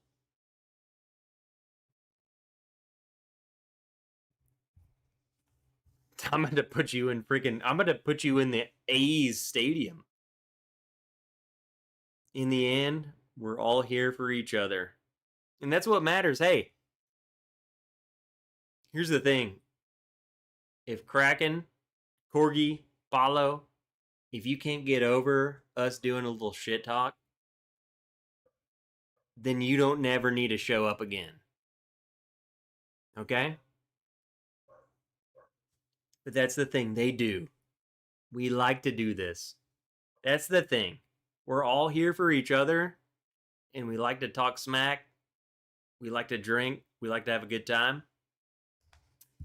If there ever comes a time where you can't do that, then I will freaking end you. It's not a threat. We have a good time around here. Love you guys. All right. Enjoy your weekend. Except for you, Kraken. I want you to have a terrible weekend. I want you to have your teams lose every game. Everyone else, have a great weekend. Love y'all. Thanks for being here. I'm out of here. Bye. F the Padres. Okay. Jake can also have a terrible weekend. And Corgi. All of you California dudes can have a terrible freaking weekend.